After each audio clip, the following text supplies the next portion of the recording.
this, Brian, from Justin, late? Okay, we'll call the Tuesday, May 7th, 2024 Select Board meeting to order. We have one warrant, I think, to approve. Mr. Chair, we have before us warrant 2422 dated May 2nd, 2024. There's a typo there. Yeah. Some late news here. On the payroll side of things, we have $804,264, just noting some overtime on the fire side of things that we've been tracking, as I'd mentioned in a previous meeting. On the bills payable side of things, you can see a total of about $3.5 million. Some things just to point out there, about a $4,000 mark for the food pantry. Just over $90,000 towards the Peabody Street Bridge. That's an ongoing project, as I'm sure you've seen. We kicked off this spring as committed. About $28,000 for the baseball fields, $4,000 for salt, and fittingly about $2.7 million for the Masco assessment. So we have some visitors today, and we do not have a facilities project warrant at this time. Any questions or discussion? Move to approve as presented. Second. Do a roll call. Since Oh, okay, I'll do a roll call. yeah. Okay, Brian? Yes. Rick? Yes. Costa? Yes. Oh, Deb? Yes. And I'm yes as well.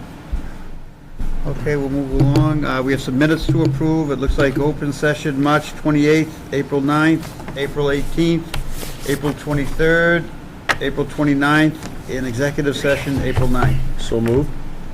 Mr. Chair, only 4 of those sets were in your packet tonight. Okay, So we're going to eliminate the executive session and then one more. which one? I'm sorry, 1 second.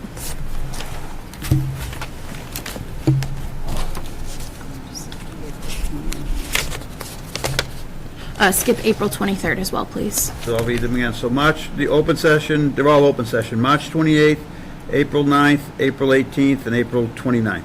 4 sets. So move. And everybody seen them and read them? Second. Okay, all in favor? I'll do a roll call. Brian? Yes. Deb? Yes. Rick? Yes. Costa? Yes. And I'm yes as well. Okay.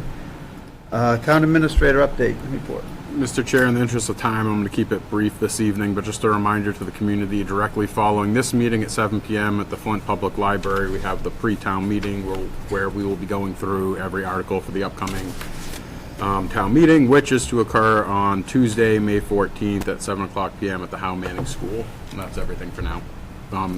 Actually, one thing I wanted to add to that, my apologies.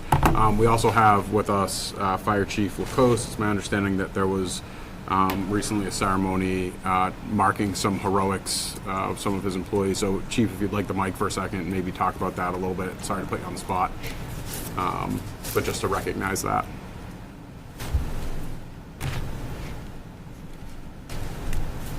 Yes.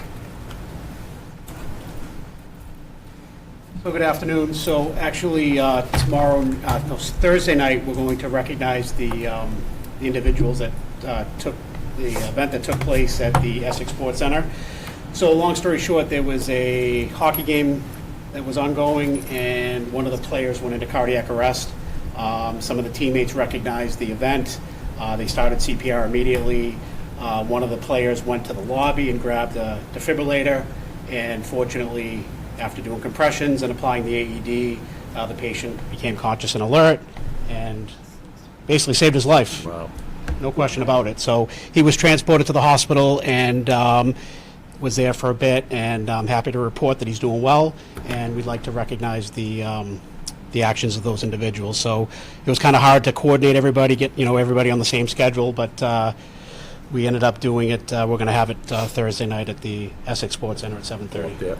What age group was the?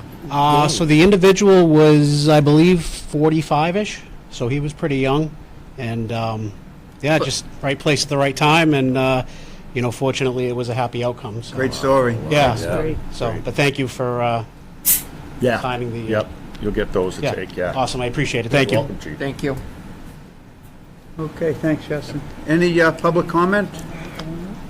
I don't see any. We're going to go a little out of order.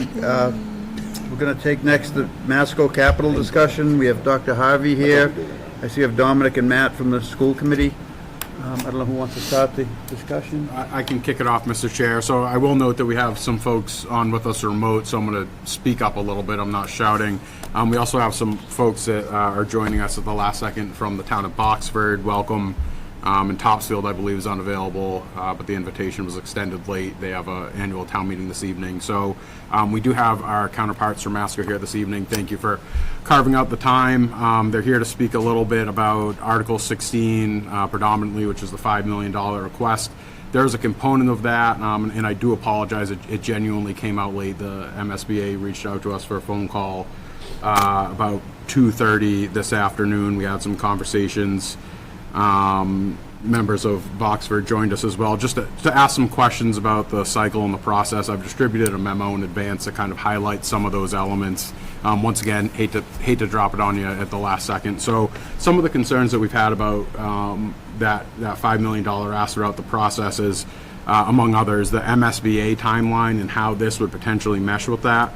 So based on the conversation that we had, we did confirm that in the current cycle, which is not pertinent to this specific ask, but roofs, windows, and doors were the only categories that they were funding, with heat pumps yet to be determined.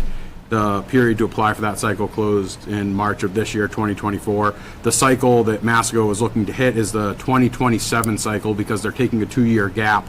And we were told that roofs, windows, and doors were also guaranteed at this point, but there was no guarantee on heating or cooling.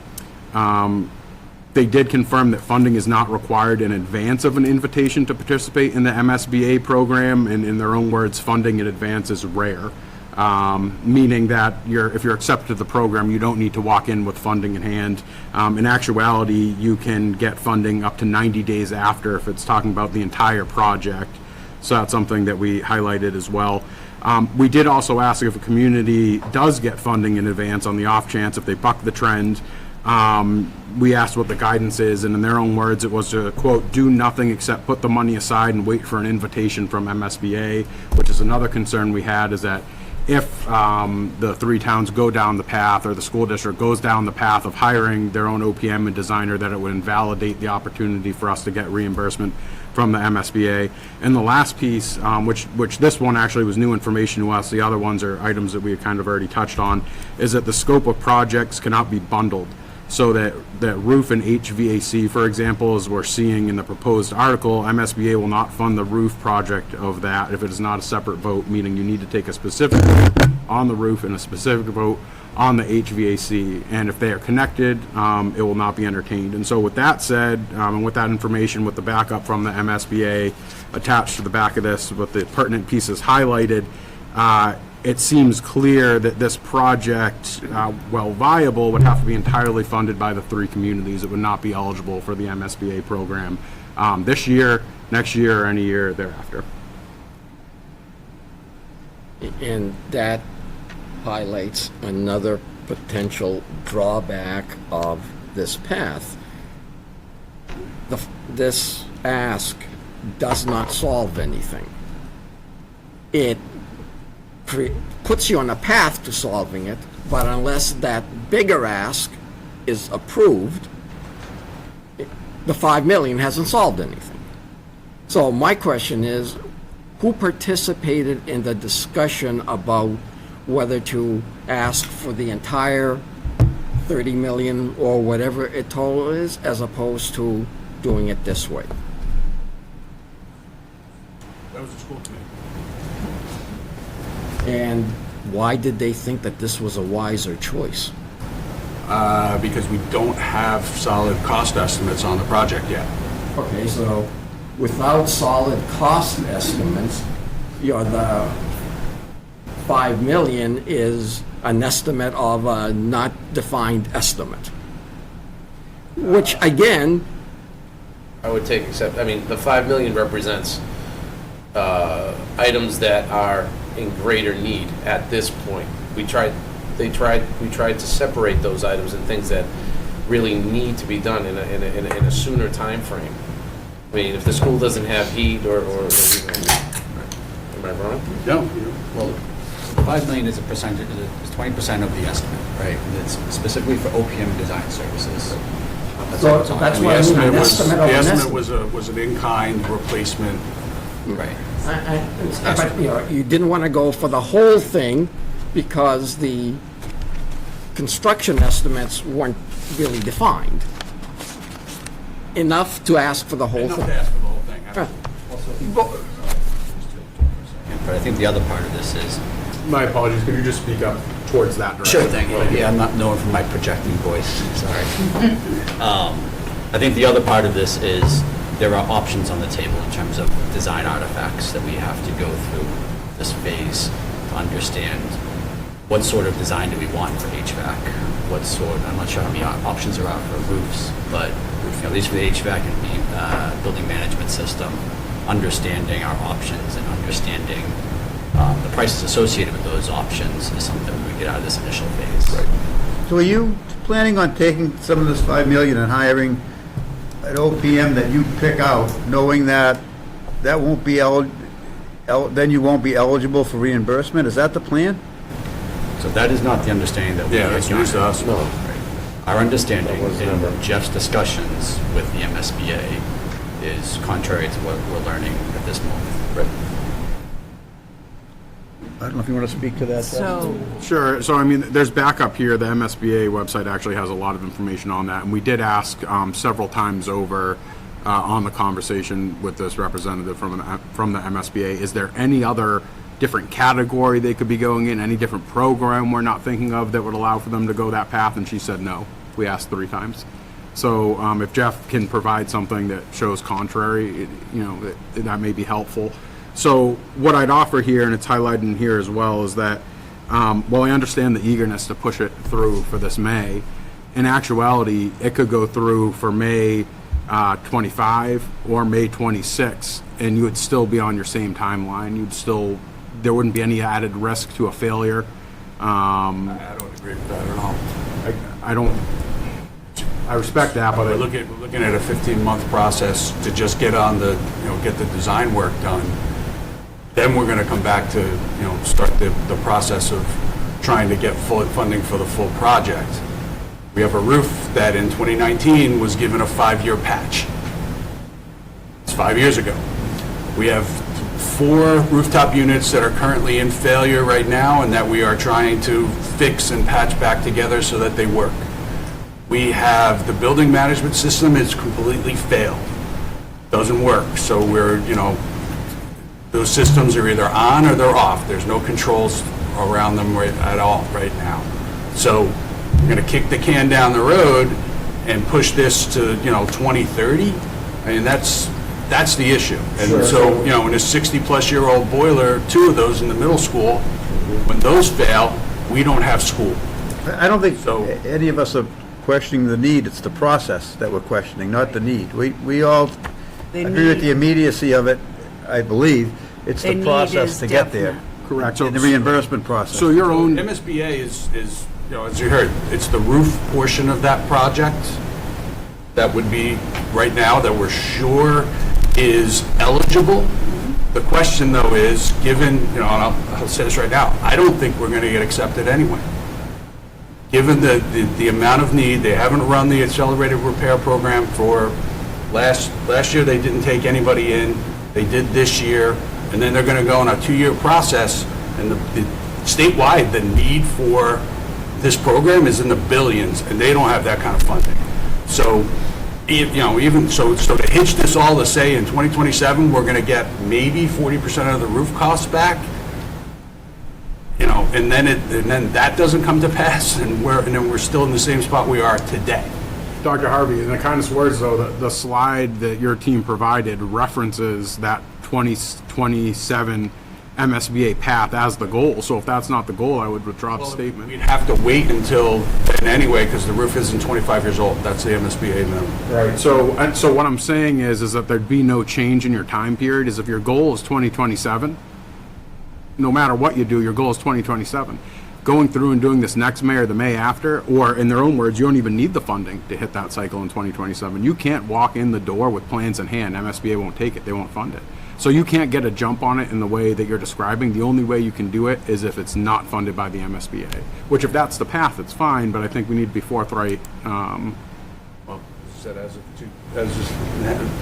5 minutes of walking in, our plan was to apply in 2027.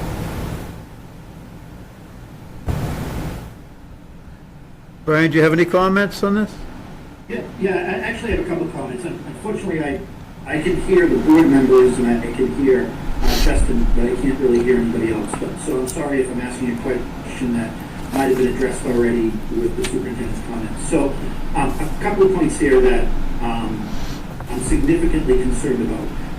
One of them is a belief that, or what sounds like now an expectation that the project may not be able to be funded by SBA because there's a lot of competition.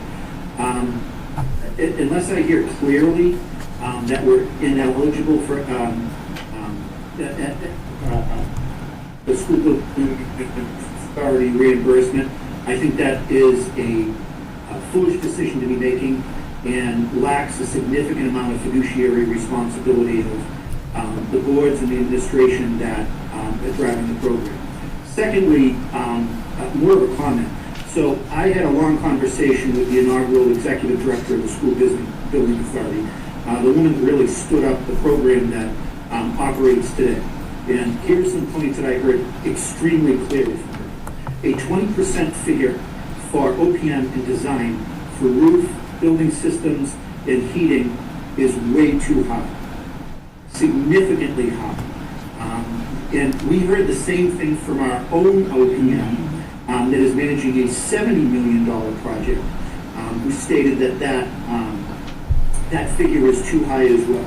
Lastly, my comment is, if I'm going to believe what I have read the memo from Justin, and I have no reason to believe that the SBA is saying anything other than their process, by approving a $5 million item, whether it's 20% for design and OPM or not, and approving this for this project as designed today, well, it's really hard to say design because I'm thrown a dart at a board and said this is the cost, so we need 20% of it.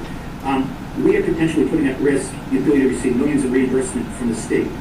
And I will tell you, in the end, it's Middleton taxpayer dollars, Topsfield taxpayer dollars, and Boxford taxpayer dollars that are funding the roof, the HVAC, and the building systems.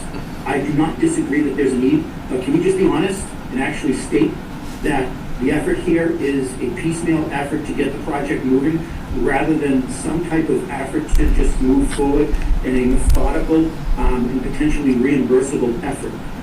I feel that this is being rushed in a way that is extremely non-transparent and expecting a lot from the taxpayers when in reality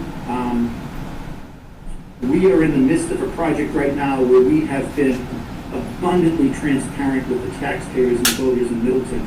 And I think that's at least, I can't speak for the other two towns, that's exactly what the Middleton taxpayers expect. And I honestly believe that's what the Middleton taxpayers deserve.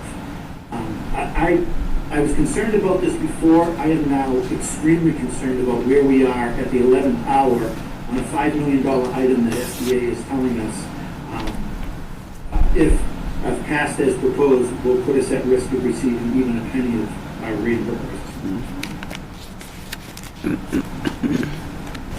Matt? Should I just jump up so you can hear me? So just a few comments here, right? And I appreciate what you were saying there. 20%, and by the way, I'm not sure if you were present at the meeting a couple weeks ago at the library, but we did meet at the library a couple weeks ago, started to talk through some of these things. I will be the first to admit, right, as a freshman, my freshman year here on the school committee, right, I'm still learning how to communicate with the rest of the officials from the town. So it's not an explicit effort to not be transparent. I think that we were doing our best. We held our meetings. We had members from the FinCom and Select Board at our meetings at times as we went through it. The agendas were published, right? And we are admitting, I think as a group, a couple weeks ago, that we have some growth in terms of how we form as a single entity with the taxpayers' interest best, taxpayers' interest in mind. The 20% number, number one, our understanding was that MSBA has published a 16% number for OPM and design services. If they're saying something different, I can't argue that, right? But that was the number that we were given as a school committee, was 16%, right? Then we take Jeff's numbers from his interactions with his colleagues in the field were closer to 20%. 16% we'll go with because it was a hard number. That means there are some that are higher, some that are lower. So we went with a 20% number. We do not take the full 20%. We reserve 20% and we spend only what we need, right? So, so that was the backing behind the 20% number. In terms of being rushed, I don't think this is necessarily being rushed. I think that we have a sense of urgency here.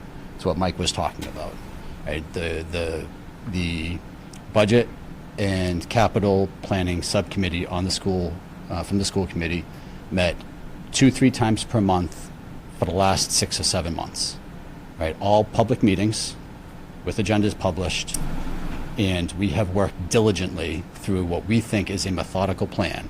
Now, if we do have bad information from the MSBA, then perhaps we need to rework that, okay? But we are going on the information that we have received, and we do have a methodical plan to get from point A to the finish line. Man, let me ask you. These three elements, the roof, the HVAC, and the building management system, you know, how many contractors were spoken with in terms of getting a construction estimate? Do you have that, Mike, with you? So the, I think we provided that list. The roof was done through Stantec, who did the actual repairs and did a study on the roof in 2018. So we went back to Stantec and asked them for an opinion on what it would cost. So that's where the roof numbers come from. The actual capital plan itself that was distributed in February of 23 has references to quotes for all of the HVAC systems and the BMS system. So when you go into the actual big document that you have a copy of, Costa, at home, Yeah, I do. there is, you know, line by line reference numbers, and as I said, in-kind replacement for the system and a quotes for the building management system. So, I mean, that's where those numbers came from. You know, does Jeff have sets of binders that are all listed with HVAC that actually have those docs in them? Yes. So it wasn't throwing a dart at a board. That's really just not accurate. But, you know, did he talk with one HVAC contractor, 2, 3, 4, 5? Look at the list. It's like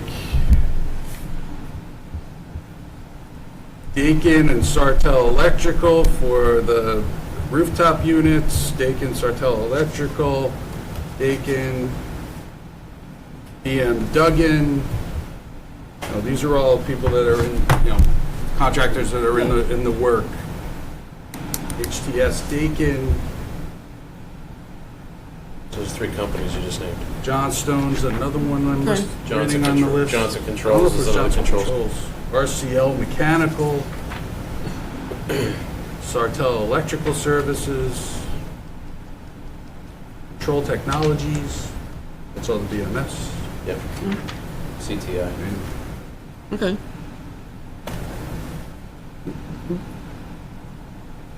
But when I mean, does it all have to go to bid? Absolutely. yeah, but you know, you come up with a number, and you know, if you're talking to multiple contractors before you come up with a number, that's more reassuring than saying we talked to one HVAC contractor, which could be accurate, could be low, could be high. You talk to multiple ones, you get more assurance that the number you're getting at is more accurate and more appropriate. And that's why I asked, you know, how many you talk to. But was there any thought to doing the same thing with OPMs? Talk to 2 or 3 OPM firms and saying, you know, this is the project we're thinking of doing. Well, we charge instead of just taking a percentage of the construction estimates. I believe that's what Jeff did. Let's talk to different OPMs in the business. There's only a few firms in the state that actually do this kind of work. So, That's the sense I got. That was my understanding. They have to be approved in order to be on a public project. right, well, how do you come up to the 5 million if, if it was not, if it's, it's 20% of this? Or instead of, we talked to 3 OPMs, we think the OPM will be this. We talked to designers of the various, the roof designer probably may not be do HVAC systems, so right? And we talked to various designers, and this is what they thought, this is what they thought, and we put it together, and it adds up to $4.5 million, or 5.5, or whatever. I would believe a number like that more than a number that, just take 20% of the total. At this stage of estimating, that's generally how I've seen it done. So basically, there's 3 issues we have. We have to come to a consensus if we're going to support the article or not. And the 3 issues seem to be the 20%, because we're doing a facilities project from scratch. What is the percent that we're paying ours? The designer and the OPM is about 10.5%. About 10.5% on a project from scratch, so why would a replacement of something that's already there be 20%? That's issue 1.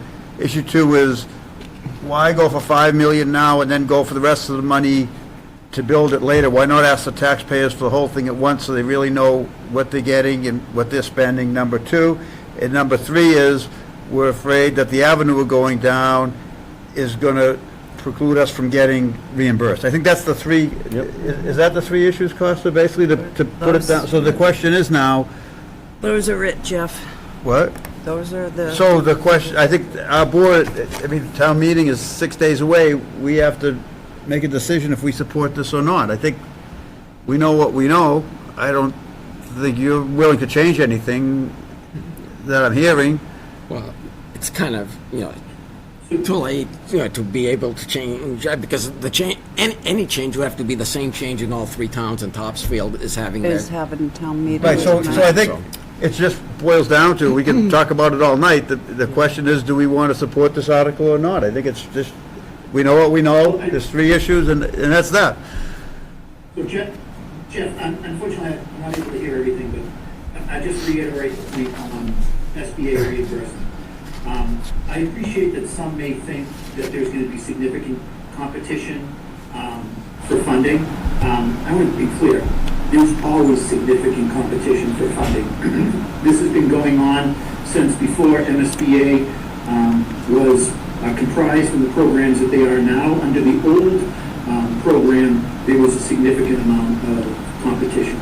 Secondly, if we're making a decision at town meeting, and again, I can't speak for Topsfield or Boxford, but if we're making a decision at town meeting with something that we know clearly is going to preclude us from being eligible for SBA funding, I can't support it at town meeting, and I'm going to recommend at town meeting that they not support it at all, unless our decision is, or quite honestly, the decision from the Masco administration is, they want to go forward without school building authority funding. If that's the decision from the beginning, and they know that we're putting ourselves at jeopardy for being eligible, I think the voters need to understand this at the point of voting for $5 million, not in a future vote for a fuller amount.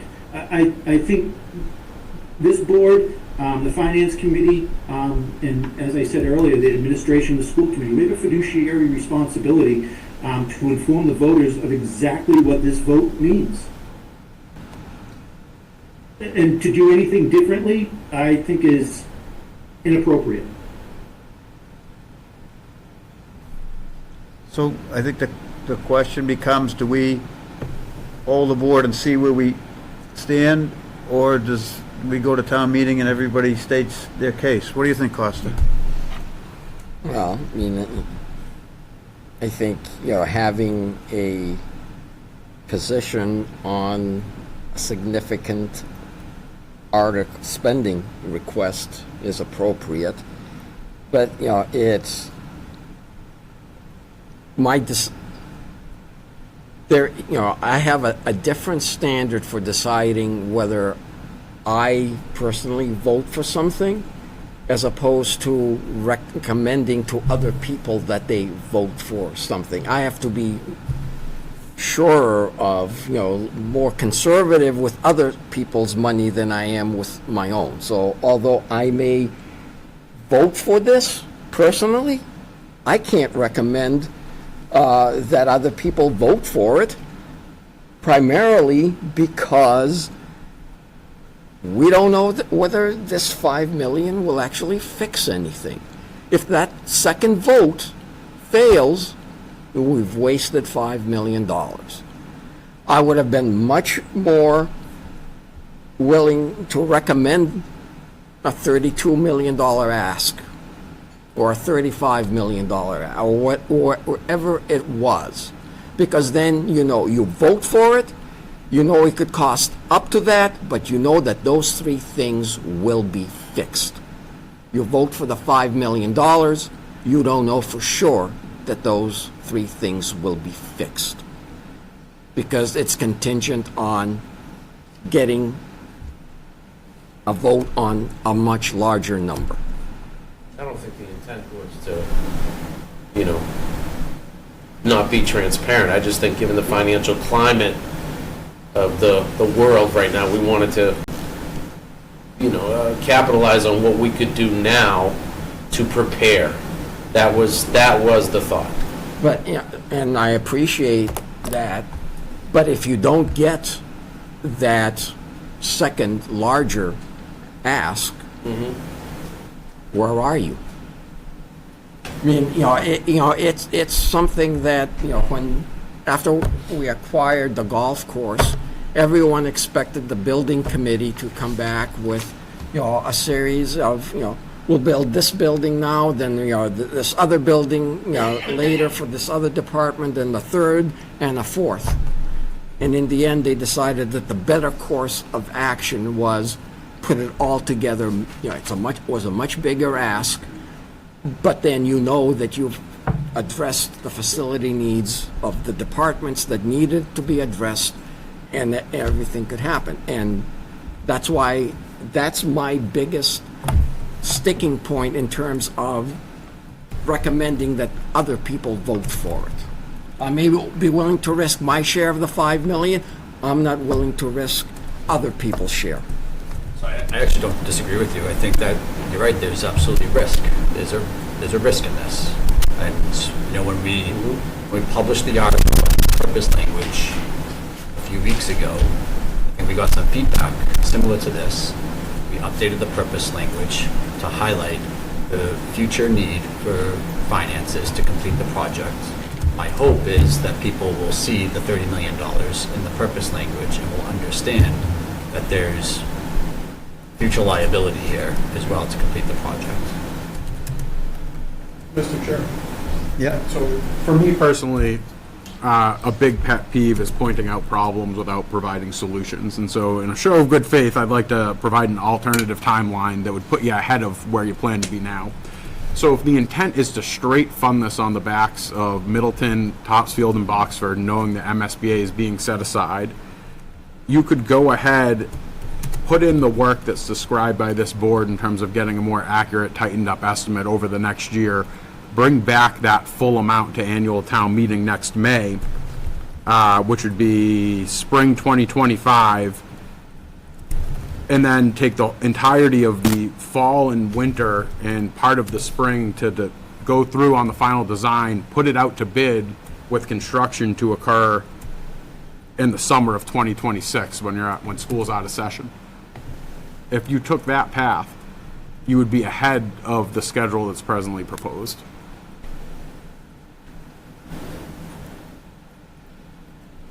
I don't know if that schedule includes the putting together of a building committee and having them weigh what options we're going to go forward with, because the purpose of the building committee was to listen to the member towns, because that's what they wanted. And then, so now that is going to add another. And that's, to that. that's the uncertainty with all of this, is an in-kind replacement is one way to go.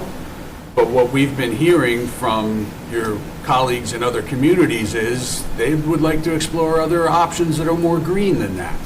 And so 30 million on, in-kind replacement, we have no idea what the other options would cost. And that's sort of what this process is supposed to do, is get us firm numbers so that we can actually go back to town meeting and say, we're pretty sure this is what it's going to cost. Not, that's really throwing a dart and saying it could be 30 million, it could be 60. We don't know. And that's not going to fly either. To Mr. Carrier's point, this next year, between now and next May, that year is the time that you would use to get input from the three communities. That's the time that you would use to solicit additional information from contractors in the field.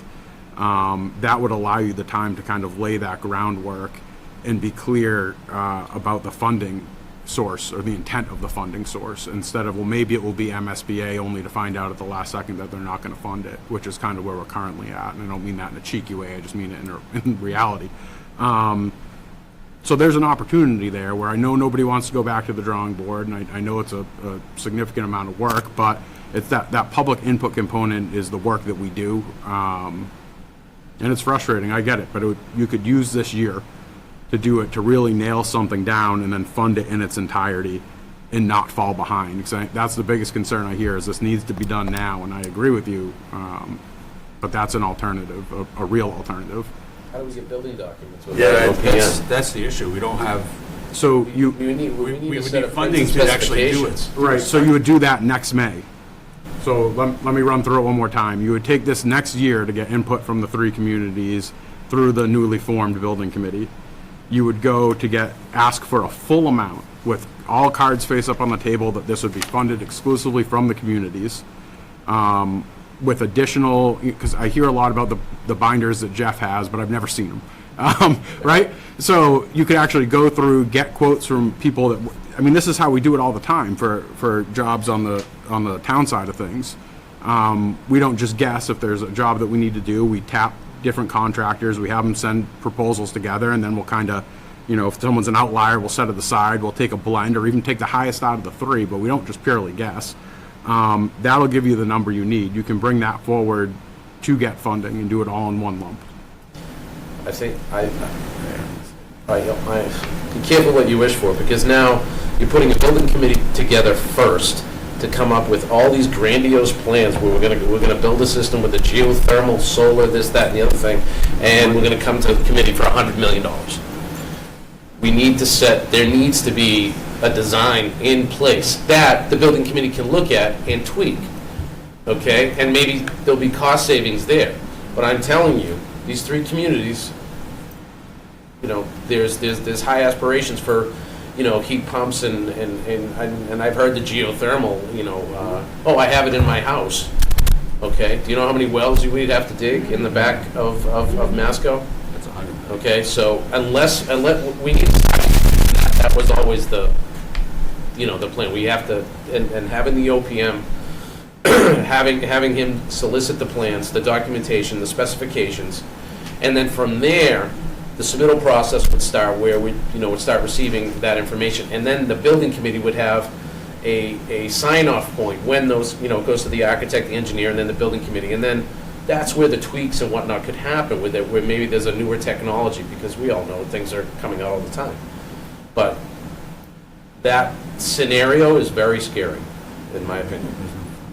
So I have a question. If you, for the sake of argument, if it's true that if you hire an OPM, you cannot, on your own, you cannot get reimbursement. If you just, for the sake of argument, let's say that says it right here. Well, let's just say it's true.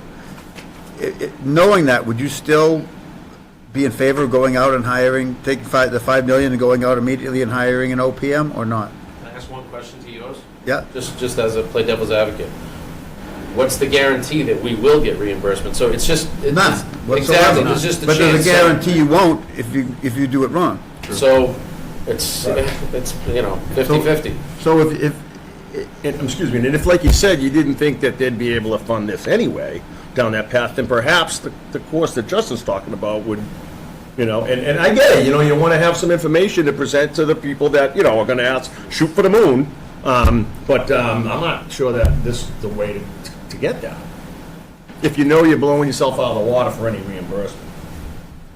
If we're shooting for or if folks are shooting for the moon in a project, I can absolutely guarantee school building authority funding will never happen.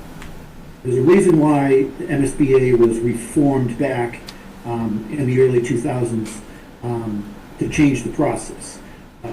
Secondly, this is really the role of a building committee. We have a building committee here in Middleton for our municipal project. There were parameters that were designed and devised to make sure that we weren't building two Taj Mahals. I will tell you, definitely there were a lot of things that were wanted in those projects, those two buildings, that have not been included in the final design. Why? Let's think about all of us. I want to do a kitchen renovation at home. I'd love to buy a $12,000 commercial range. It's not in the budget. I'm not going to propose it as part of my design because it's not affordable.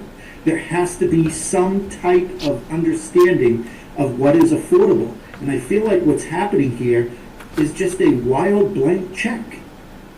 What we're losing sight of, I don't think there's anybody in this board today, and I'm going to come right out and speak for the Finance Committee because I've listened to a lot of them as well. I don't think there's anybody in the Finance Committee that disagrees that this project needs to get done, that the roof, the HVAC, and the building systems need to be updated. The problem is here is there's a lack of accountability that is being built into this process every step of the way. So to your earlier question, Jeff, of can I support this? At this point, I'm not going to support anything in the floor of town meeting, and I'm not going to recommend at the floor of town meeting that the voters support something that we can guarantee is going to preclude us from SBA funding. Now, if the school committee and the administration want to come back and state our direction clearly is we do not want SBA funding, then that's a different discussion. But to your point, Costa, it's different when it's my money, but when it's voters' money and taxpayers' money, I can't recommend this, and I'm going to recommend that this board take a vote in opposition to the warrant article passage on the floor of town meeting next Tuesday. Could I ask a question? Sure. February of 2023, when we had our regular budget hearing, Masco came in and we processed the budget, went through it. Fast forward 30 days later to the month of March during the capital plan meeting, all of these items that are, as we all agree, are a significant need in their need today, total 100%. But that was March of 2023 at that capital plan meeting that we first heard about this need. And now here we are sitting here today discussing. I'm just curious as to why that year, for the remainder of 2023 leading up to March of 2024, the building committee hadn't been designed or created, and more of this project wasn't brought forth to the towns before this time now. I guess there's a lapse of time. There more could have been done between March of 23 and the February meeting in 24. I think more could have been done. We would have known more of the facts. We could have known more of numbers and what the taxpayers are expected to spend. So I guess I'm just wondering where that lapse of time and why there was that lapse of time. I'm not questioning the need of any other service facility. Not questioning that at all. It's in dire need. I know we pulled that out from, the original amount was discussed.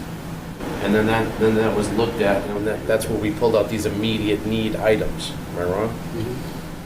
Now, as far as your comment, as far as the building committee, that was something that's happened most recently. Most recently. With comments from the other towns saying that they wanted the opportunity because, let's be honest, it's a unique tri-town, okay? We're not Middleton, where you have your own building committee. We're not Topsfield. We're our own entity, but we answer to 3 different towns. So it's very difficult for all 3 towns to be on the same page and to have a committee from all 3 towns. So it's a very unique situation. So we're trying to do our best, and people have suggestions, and we put together a charter, if you will, to develop that committee. Am I missing anything? So maybe However, here's the reality. The only area where the 3 towns have to be on the same page is the approval of the funding and override. I don't expect all 3 towns to always be on the same page on anything when it comes to a regional school committee and as it comes to a regional project. But the funding and the approval of the funding is where it needs to be all on the same page. And so where I feel like we're being backed into the corner here is the only area that Middleton feels that we can have a voice here is at the approval of the funding. That's the crux of the issue here. Can I make one other comment, though?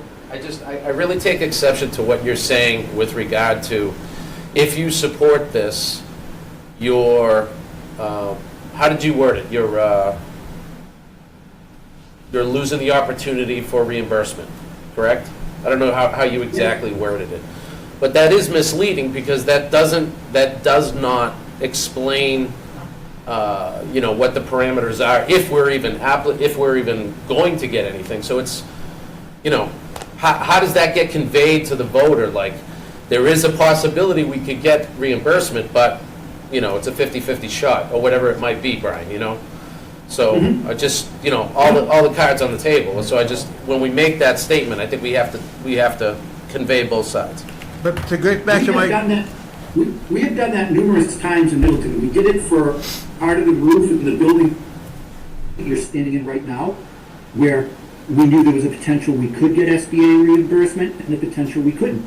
We're going forward now, asking for approval of a project for the other part of the roof, knowing that we may or may not get reimbursement. We're always very clear on that. We went forward for the municipal project knowing that there was no reimbursement to get, but we were going to do our best to receive other grants and programs and other opportunities, which we continue to do. But I'm going by what SBA, the organization that actually approves or disapproves funding, has said to Justin and others today in a call is, as devised, the process is now, you are precluding yourself from being eligible under the accelerated reimbursement project program of any reimbursement. I'm not saying, and I would be very clear in the floor of town meeting, that we may or may not get funding. But what I can be very clear by what SBA has told us is, as devised today, I can guarantee you we're not going to get funding. So to my original question, if you're, just for the sake of argument, if going down this road precludes reimbursement funding, obviously nobody knew that when the article was written. If, let's say that now you know that, would you still want to go down that exact same avenue and just omit the opportunity for reimbursement? That's my that's my yes or no question. I mean, I don't think we can speak on behalf of the committee. Would that have changed me personally? Probably, likely, but I can't speak on behalf of the committee. Likewise. Right, I would. Provided there's a path to get there in a timeline that meets the need. So I think it's pretty clear, our view. I thank you all for coming in. We do appreciate it. And I wanted to, if I could, just on, when it comes to building committees, because we just did it, one thing I noticed with it is you can have a select group of, that you comprise a committee of people, but in this case, we're all different town, but here it was from the town, and and you didn't just go in a room and then come back with the plan and say, oh, geez, we got to figure out a way to cover everything you want. It took some counseling and some prodding in some instances and some, advice and everything from everybody at this board at meetings, including our town administrator and our assistant town administrator, to get us to a certain place. So we couldn't, it doesn't, there's a lot of moving parts that a building committee needs to get to where, realistically, you want to be. So I didn't know how that committee, how it was, run or managed, but I do know that that's pretty important. It can't just, whatever, we put a committee together and whatever they come out with, we got to figure out a way to make this. It doesn't, because in our experience, we had some design firms from the very beginning that we found out as we went along came up short on some of the stuff that we wanted, so, and that's when they, things, and then a project certainly, obviously the town is, the golf course is a bigger project, but it's the same thing. It's a big project for the Just school. a larger And, I don't know, I just want to say that, the committees, that feel the need that you're really burdening them, you can't just like give it to them and let them come up with it on their own, put it that way. Okay, thank you. Thank you. Thanks. Mr. Chairman, is this board going to take a formal vote on support or not on this item? Is that the pleasure of most of you to take a vote, or just to? Well, I think there's three possibilities. One is we say we support it. One, we oppose it. And the other is we don't take a position because of this. And that's where I am. I don't want to oppose it because of the need. Right. I don't want to support it because of the three issues that Jeff identified. The major problem, in my mind, is the fact that this $5 million may not get you the solution, because if the second round of funding is. So I'm saying my position is I can't recommend it to the voters to vote for it, but neither do I want to recommend to the voters that they vote against it. I think that the voters expect a recommendation from us, honestly, as hard as it might be to give one. I think we owe the people at town meeting a recommendation. Yeah, I agree with you, Jeff, and Costa, I understand where you're coming from. It may not sound good, but I'm conflicted on this because I know the project, there's a need. This isn't a solution looking for a problem. This is a problem that's in need of a solution. The problem is I think the solution that we have today is not the right one. So I don't think this board should stay silent or state like we can neither support or oppose. I think a lack of support means that we have a problem with the issue, and I would believe that this board needs to be open and transparent on the floor of town meeting of where our concerns are with this. Because quite honestly, if this board wasn't bringing this up, these conversations would not be happening. And we did a town meeting with what we were told previously, which is, here's the project, we're hiring an OPM, there's going to be a design that's done, we're going to apply for funding from SBA, it may be successful, it may be not, let's hope it is, and then we'll come back in the future for additional funding. When the reality is we're hearing clearly this is going to preclude any ability of being eligible to apply for SBA funding. So if this board didn't speak up, and we don't speak up on the floor at town meeting, who speaks up? Right, and if we do make a position, we'll have to explain it clearly, as we have been the last few weeks. I'm sure there'll be questions. Yeah. From All right, so does someone want to make a motion for a recommendation?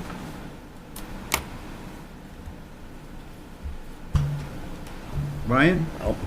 I'll say it, Mr. Chairman, I move that this board not support and take a vote in opposition with a declaration on the floor of town meeting for this warrant item. I'll second. Okay, I'll take a poll. Brian? Yes. Deb? Tough one, right?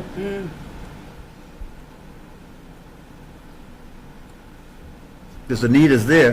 The need has never been a question going back to February or March of 2023. I'm just not understanding why we're here in 2024, even though the capital plan was brought forth to us in March of 2024, but then there was a big lapse of conversation, a big lapse of involvement to let us know what avenue you were going down. And now here we are, we're 6 days from town meeting, and we're put in this position for something that needs to be done. I mean, I'm sorry, the administration from Masco should have had more involvement with all three towns. The school committee should have had more transparency, and it's infuriating to me. And for me to vote no, it frustrates me even more, but I can't vote yes either. So with that being said, can you start down there? Costa? I'll abstain because neither opposing it or supporting it Right. is the right, Thing to do. feels good. So, and like I said, I probably will vote for it individually, but I can't recommend anybody else vote for I it. can't spend the taxpayer money like But this. that- I but- can't. It's reckless. But Costa, we're not being asked how we're gonna personally vote. We're asking how we recommend to other people. Yes. So you I do can't- have an opinion on that. That I can't recommend that people, That's what, that's the vote we're taking. Can you recommend that people vote for this? well, yeah, You could recommend right at town meeting no and still vote yes, personally. yeah, but I think I'm where I want to be at, because I can't. None of us want to vote on, honestly, most of us, I won't say none of us, most of us don't want to vote on this. I don't want to have to vote on this, but I will, because that's why we're here. What's your vote? I'm gonna vote because of the process. I can't, to not recommend it, not because of the need, but just, I'm not comfortable with the process. So my vote is not to recommend. Right, and my vote's gonna come from the knowledge that, given the tough place we're at now, there's, any recommendation, however this goes, it's not, the boards of the different towns that are gonna be on the hook for if the thing breaks tomorrow or things go up, because that could happen even within the timeline that you're talking, and as Justice said, so be clear with that. I'm sure that would be the thing, but no, I can see the time frame of it, that'd be erroneous, that wouldn't be true at all. And I do think there's, plenty of time to get it right. How old's the roof now? It's in its life 22. expectancy. 22, 23? And you did a fix on it, 5 years ago? Patch was done in 19 with 5 year to get us to another 5. Right, so, again, the need clearly there, but, yeah, I just, it seems to me that I can't feel good about where the $5 million would go, so, and I know that saying, my vote's gonna be no, but I know that saying it, vote to not recommend, but, you still got time to fix. It's not like we're letting the, things break down or whatever. I just think it's a better way. Justin's laid out a timeline. Correct. I would get it done maybe even sooner. Right. So it's not about not the need or the timeline, it's just the process. Things break tomorrow, they're gonna break anyway, and it's not gonna be, I'm not gonna feel like, any decision I make is a cause for that. So Deb, I'm gonna abstain also. and your final vote is an abstain? So it was 3 people support, Too. 302. Yeah, okay, Mr. Chairman, okay. has your board taken a position on Article 17, the free cash article? Are you providing a recommendation for that one way or the other? Have we, I think we may have, haven't we? Uh, I But know, this wouldn't be free cash. No. No. I thought we had, I believe, I thought we were in favor of that one. Pull that no? right out of the cherry tree out You're back, making, I you're guess. making, not, yeah, I think you're making the motion, or is it No, the the school committee? FinCom, FinCon. Oh, because it's, yeah, they're supporting the article. So I they'll believe move no, it. no, publicly you sup- voted, though. I think No, we have not voted on that. We could because the agenda is the Masco. We could if we want to. Sure. Does anyone want to, maybe make a motion and we'll discuss it and vote? Does that sound appropriate? So, I'll move that the select board support Article 17. Is there a second? I'll second. So is there a discussion? Costa, do you have any comments on that one? No. Brian? I'd support that, yes. Yeah, I do as well. Deb, before we vote, any comments on that one? I vote yes. All right, wait, why don't we take the vote? It seems like, so I'll poll, Deb is a yes, I just heard. Rick? Yes. Costa? Yes. And Brian? Yes. And I'm a yes as well, so unanimously, we support that one, yeah.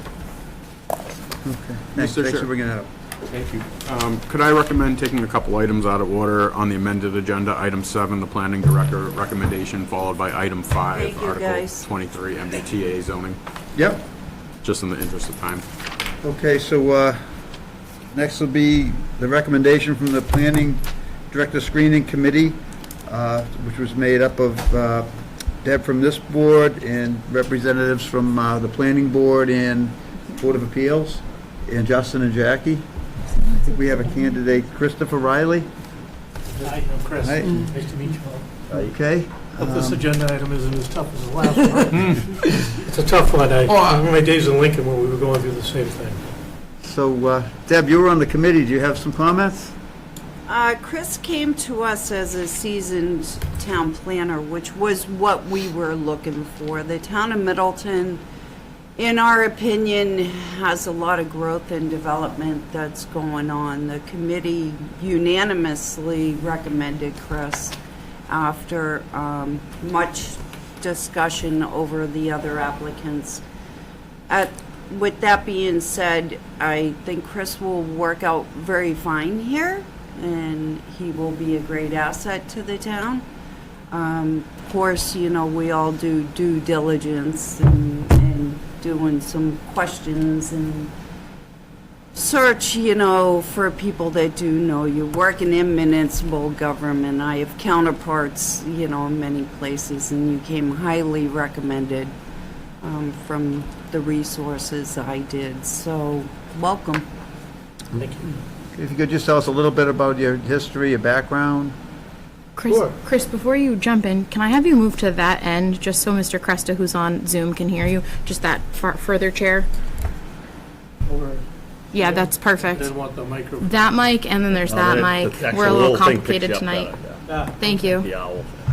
Well, so thank you for your interest and investment in me. The steering committee did a great job. They asked some tough questions. And coming out of that, I knew it was a very good fit for both of us. I've had a lot of experience. Seasoned is not a term that is always a compliment, but I take it as one, so thank you. And had a lot of experience in different places, so I've been around the circuit, I've been in a few rodeos. I think Middleton is at a very important juncture in its time in terms of growth and development and managing that so that it's sustainable. So I talked a lot about that. And through my history and experience from Salisbury, going back through Billerica, and then Lincoln, I've had a very diverse experience. And I think all of that is going to lend itself well to achieving what Middleton wants and needs. So there's that word needs again. There's a need for good planning at where you are, and I think with my experience and skill set that's been crafted over decades, I think I have a lot to offer you, so appreciate your investment. How do you balance, leading, the boards toward a solution and following their desires on that solution. I would turn those around. It starts with what the community, through public input, but the elected officials and the leaders and the town management, got very capable people in that role.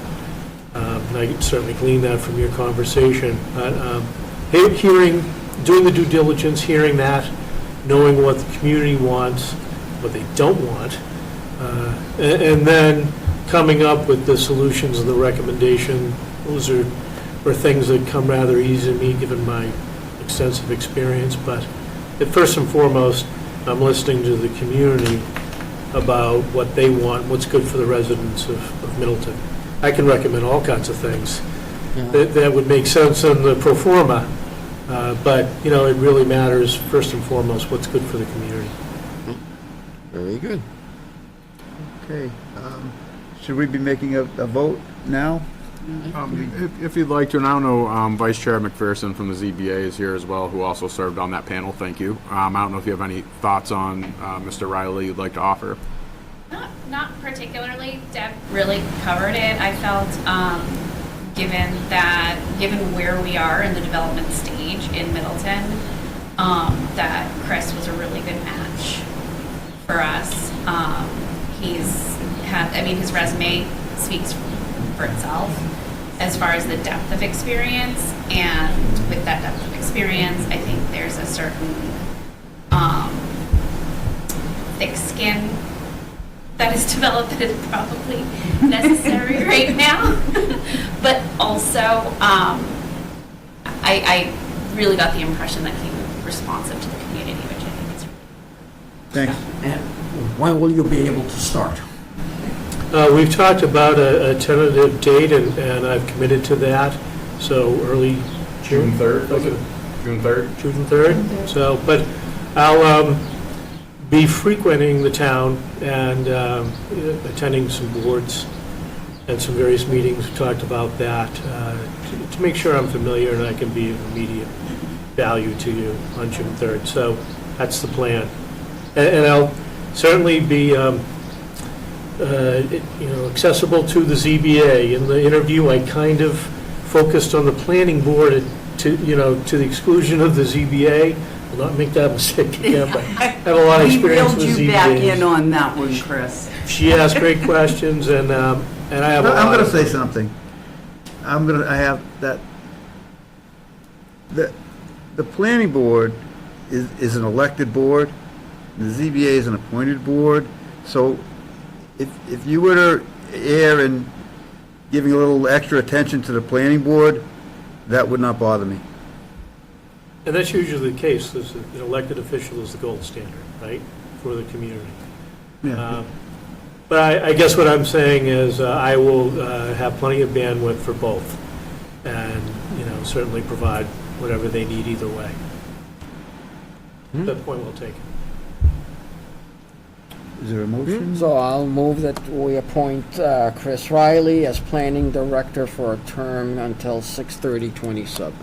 Second. Okay, I'll poll the board. Brian? Yes. Deb? Yes. Rick? Yes. Yes. Yes, and welcome to Middleton. Glad to have you. Hey, Chris. Look forward to working with all Welcome, of you. Chris. Very impressed. Look forward to seeing all that experience in your resume, Thank you. provide some help to the town. And you will, including the school if you need it. Thanks. I think you have that under good management. Okay, we'll Good for you. move on. Feel free Thank to you. stay if you, Yeah, whatever you want to do. you don't have to, but feel free. Well, I'm very excited. Yeah. I grew up in Marblehead, and we came out here all the time, Middleton. Came from Ohio, Dad was a General Electric guy. But I always had a soft spot for Middleton. It's changed a lot, and even since the last time I was here a couple of years ago. So I think I'm well prepared and able to help you sort of manage that. I think it's very much in the management stage, and there'll always be opportunity, but nothing happens in a vacuum. And I think the community really needs that sort of level of experience to sort of shepherd you. You have great folks already, but I think there's a good team here, Thank you. and I'm happy to be part of it. Okay, this next agenda item might interest you. We're going to move on to discussion of Thank you. Article 23, which is the MBTA zoning. The reason that this is on the agenda, I had asked that this be on the agenda, is given what's happened in the last few weeks in different towns, and there's just so many moving parts to this, that a lot can change between now and the end of the year with the courts and the legislature. And I'm wondering if this board, if it would be prudent to, for us to make a motion at town meeting to take no action on this and revisit it when some of these moving parts maybe stop moving so fast. I don't know if anyone else has any comments. I don't know. I gave it some thought. Two things. One, I kind of don't like the idea of waiting to see how, things work out for another community, because I'm more concerned about here in town. And I didn't get a big sense of pushback from a lot of people that I talked to on this. We're so close to the town meeting now that I wonder if that might not, tabling that at the time, that might, not send the wrong message. Because I think we'll be giving people enough information on how that's going to take place, what's required in it, that it's not a 40B, what I'm sure a lot of people are thinking. I think that's what we owe the town. And I know when they say, well, you say we're not going to get funding. I think people need to realize to this point, which I never did till I was here, just how much funding we do get from the state when it comes to outside of grants, just money for bridges, money for North Liberty Bridge, this and that. Those are, you drive around, not everything you see being constructed it is your tax money in a certain way, but it's not all coming out of Middleton's budget. We benefit a lot from, as a lot of communities do, from the state. And the more thought I gave it, I would like to, let the people decide. I wasn't. I agree. I wasn't waiting, to wait what other towns do, more globally, what happens within the state. Not other towns, just because zoning changes are forever. Once you make a zoning change, that's the zoning. So to do something now where there's some time to see if globally maybe there will be a change in the law. That was, but it wasn't just to see, what Rowley does or what Georgetown does. Right. It was, No, I understand. I just wanted but to make that clear. Well, if there was a change to the law, then that would impact us. That change would impact us. I'm not so anyway. sure about that. If somebody were to apply for so if next week this comes in, somehow somebody finds a piece of land and in July starts the process, I think they might be grandfathered. And I see our town clerk nodding her head.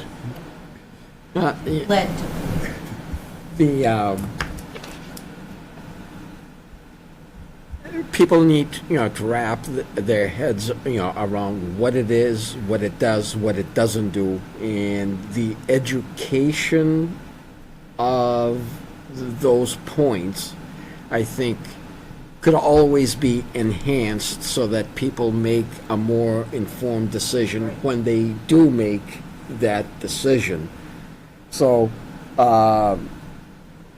putting that decision off until we can provide more education to people is fine, with me. It might also clear some of the other points, some changes, throughout, the state that might impact their vote. So I don't have an issue with tabling it for another day. Brian, any opinion? Yeah, so I'm struggling with this, and let me tell you what my struggle is. On one hand, I'm not happy with the position that the legislature and the administration has put cities and towns in, and more specifically cities and towns like Middleton, which are technically part of the MBTA district, but in reality receive nothing from the MBTA other than an assessment that we pay every year to the MBTA. I understand the genesis of what has created this, and I think as a town we are being more focused on affordable housing, both big A and small A affordable, and doing our own due diligence and designing processes that I hope will have some positive outcomes in providing some affordability in town. However, where I'm struggling with this right now is we're in the midst of, just think about the conversation we just finished having over Masco. We're in the midst of looking at some larger opportunities to drive the opportunity to bring significant state grant dollars into the community to support some important projects. And my concern is with a lack of fuller education of folks and allowing town meeting voters to actually make the fullest and most informed decision, whether that's a support or opposed decision, is more important than making we get this done in a really timely manner. We have time till the end of the year. I know the hope was not to have a fall town meeting, but I think it may not be a bad idea to postpone this. So I'm not opposed to moving this on the floor of town meeting for a later date. We're taking no action at this time and bringing this at a later date. I just want to be clear. I think we should not expect the legislature is going to make any type of major changes to this. But the fact is that the legislature is out of formal session in July because it's an election year, and the legislature moves at a glacial pace anyway. But I actually think that it may be the courts that actually may be in the end ruling on this. Just to echo what Brian's saying, I agree 100%. Legislation is not going to make any changes to any of this. And yes, I see this going to court too. This will, in my opinion, end up in court, and that's where the decision for any changes and or amendments are made. But I don't want to miss the time frame and risk any grant money that we apply for because we did not take a vote. So if we're looking at tabling it for the annual town meeting, we would have to commit to a fall town meeting. Because December is our month. Well, when would that be? I mean, if So December, we have to decide by December, right? Yeah, it's December. So we would have to commit to a fall town meeting. I totally respect the apprehension that, people have, taxpayers have. I'm one of them about things like this. I empathize with people being apprehensive, I really do. But being on the side of it and the information that I've looked at and have read the law, I have the understanding I have a good understanding of it. And my thought is just, that's my judgment on it, and that's the way I feel, that's all. I don't see a harm in waiting until whatever happens, but at the same time, we're 6 days from the town meeting, and I don't know, it just seems like I'm not sure where all the pushback is coming. We should have done this already, but that's my thought. Well, we have had some meetings and conversation with Well, the MBTA. Well, We've had Senator Bruce Tarr here. We've had Brad Jones in here.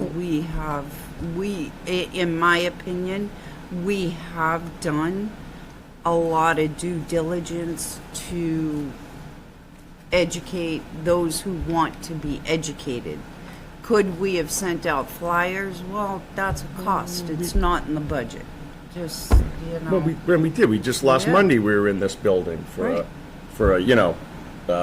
people to talk about and have questions. And I know, I can't remember where, but I know there were some other ones that were held for people to, and I was at, one of them. Well, that's all. So that's Just my wanted to- opinion. I just don't want to miss the time frame and risk any grant money that we may be going after, because that is a kind of an unwritten promise that will happen. Municipalities that do not adopt this will not have grant money or receive grant money or are at risk. And we got a lot, you know. we have a You know lot it going too, on in so- front of us too, which would interest you Yep. with the limited geography we have for roads on 114 and everything we want to see that we can extract from the Angelica's property and do some things, you know, however limited with what we have to work with. That's not going to come out of the Middleton taxpayers' pocket, or if it is, it's not going to happen. Right, I talked to Justin, we thought there might be some more certainty in the fall of to what money is actually, Available. what would we lose? What will we be looking at? Yeah, Yep. to have actual numbers of Good, what. I've said my.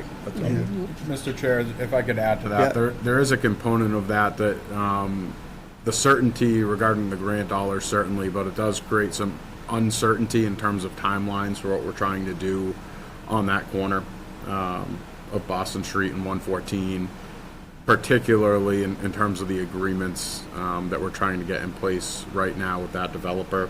Right. We had committed some certainty coming in October, November, when the MassWorks grants are announced, and that would, pushing that back into December would push that process back. I forgot. You're right. So you could still go through the process with the assumption that it would pass, right? But we can't make the commit, Right. we can assume that.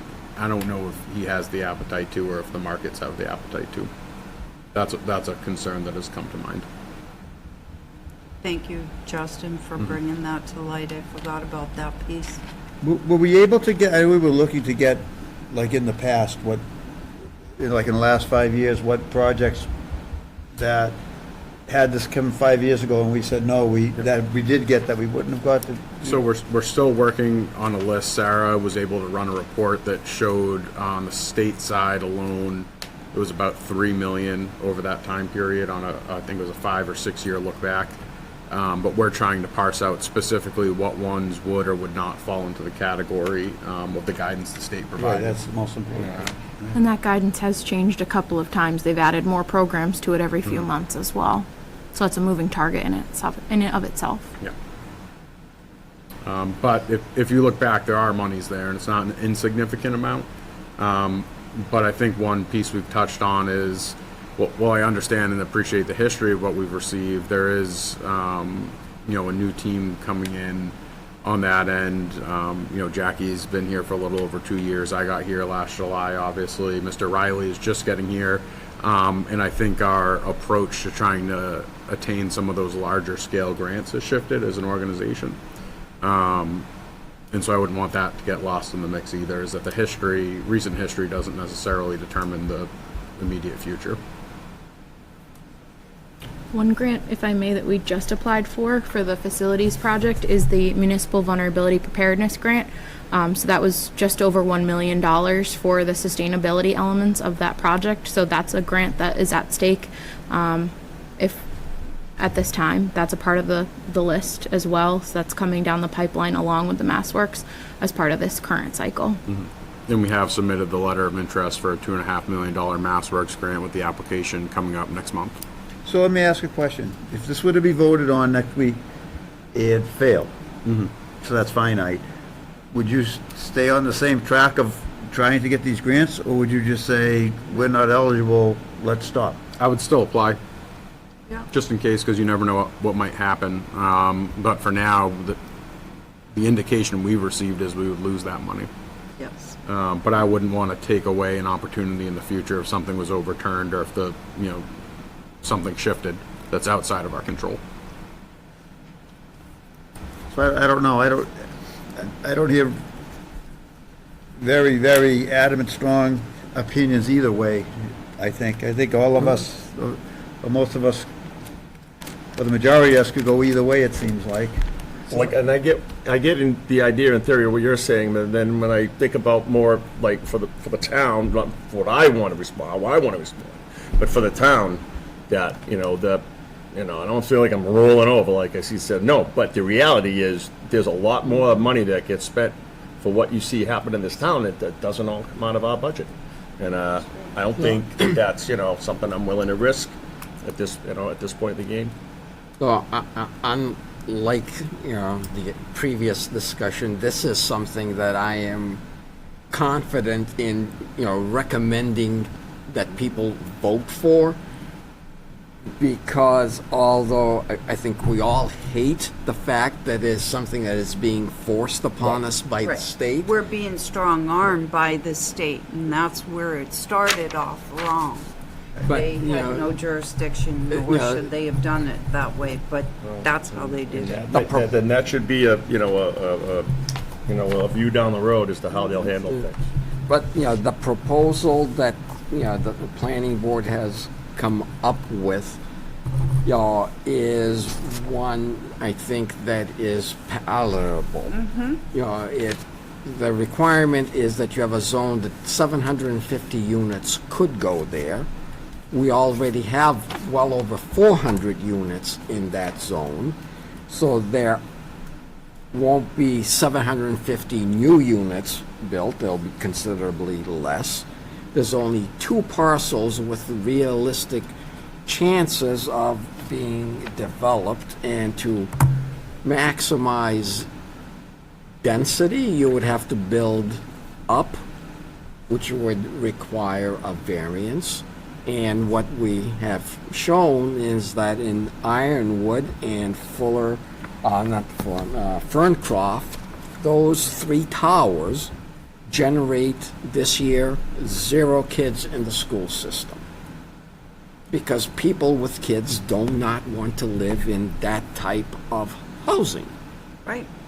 So, and since it's at the edge of town, adjacent to a highway, many of the trips generated by the existing housing and any new housing will use the highway for access instead of going through town.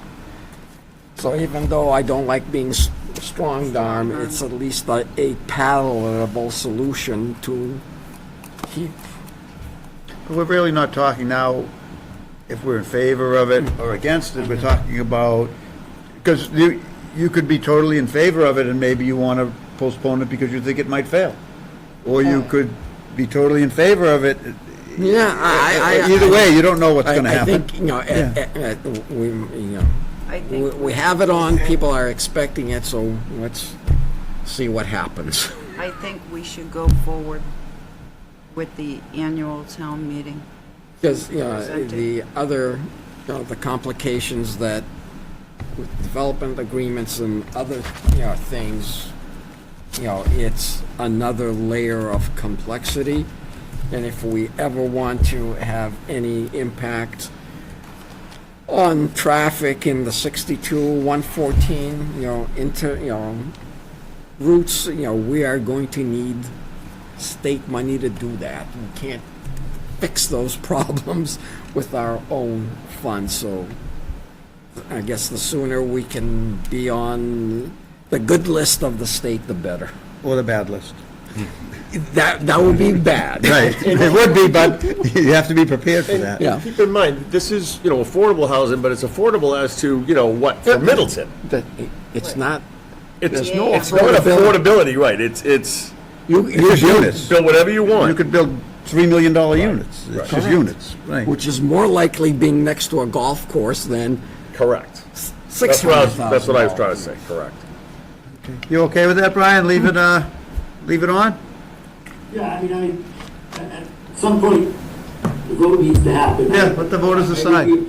I would be opposed to just not having this on any town meeting warrant and thumbing our nose at the process. I think we have to let it play out.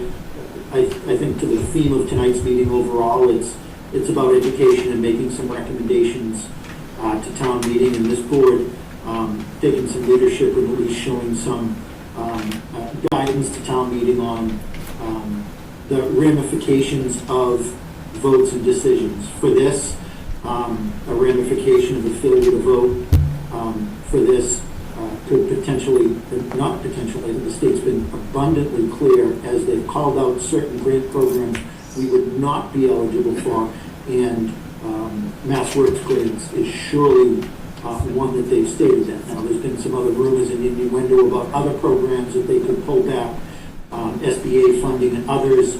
I have a hard time seeing them doing that on a program that helps to provide racial balance to school districts around school buildings. However, the reality is that we as a town have to take a vote on this. Okay. I think this board, in the work that the planning board and others have already done, we just need to be very informative and very focused in describing to the best of our abilities to the town meeting voters what the ramifications are of a yes vote, what the ramifications are of a no vote. Okay. So since you brought it up, Justin, that intersection, is there any update on our left turn arrow, which is probably the major problem, more than the width of the road, in my opinion? Not at this time, but I will give MassDOT a gentle nudge. Okay. See what they have. More forceful Right. nudge. When I need to be. Yeah. Okay, we'll move on. Mr. Chair, I'm going to have to excuse myself for Okay. the pre-town meeting, but I'm going to leave you in the capable hands of Assistant. Be like the old days. Yeah, just like the old days, right? So savor it. Thank you. I'm gonna walk down memory lane. Thank you. So we have to vote on continuation of the one-day liquor license for Winter Hill Brewing.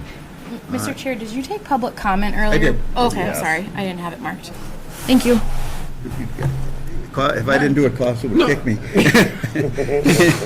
Engine Brewing Company for the lot on South Main Street from May 11th to June 30th, 2024. We had a letter from From the the police police chief. chief, so I'll move that we grant Seems to be good. those one-day liquor licenses. Second. And that letter stated there was been no incidents. There are no incidents. Okay, I'll take a roll call. Brian? Yes. Deb? Yes. Rick? Yes. Costa? Yes. And I'm a yes as well. And I just want to be clear, and we'll let Winter Hill Brewing know in the morning that the chief did not feel the need to have them have a detail unless something else arises. So we'll keep that on our radar between the chief and the captain. Okay. Next, we have some committee appointments. So the building committee, we have reappointments, but I'm not sure all the members wanted to be reappointed, so I think Costa has the list of the ones that do. First off, George Dow has decided, not to continue, so I think, we all owe George our thanks for having served on that committee. The other members that wish to continue are Frank Twist, Kyle Smith, Bill Reynold, Paul Armitage, and Nick Bellucci. And the ex officio are Jackie and Justin, and anybody else? Chief Sampson, Chief Lacoste, and COA Director Smith. Okay. So I would, move that we reappoint those people until June 30th, 2027, and shrink the committee that is currently 7 to 5. We had our earlier resignation of Roger Bourgeois and George not wanting to be reappointed. There's 5 sitting members, so let's make the committee 5. Very good. Second. Can I ask a point of information? Would the board be willing, it was kind of untraditional that these terms had an end date to begin with, so this is really a housekeeping item. Would the board consider extending the appointments? Sorry, Brian, I don't know if you can hear me. Just barely.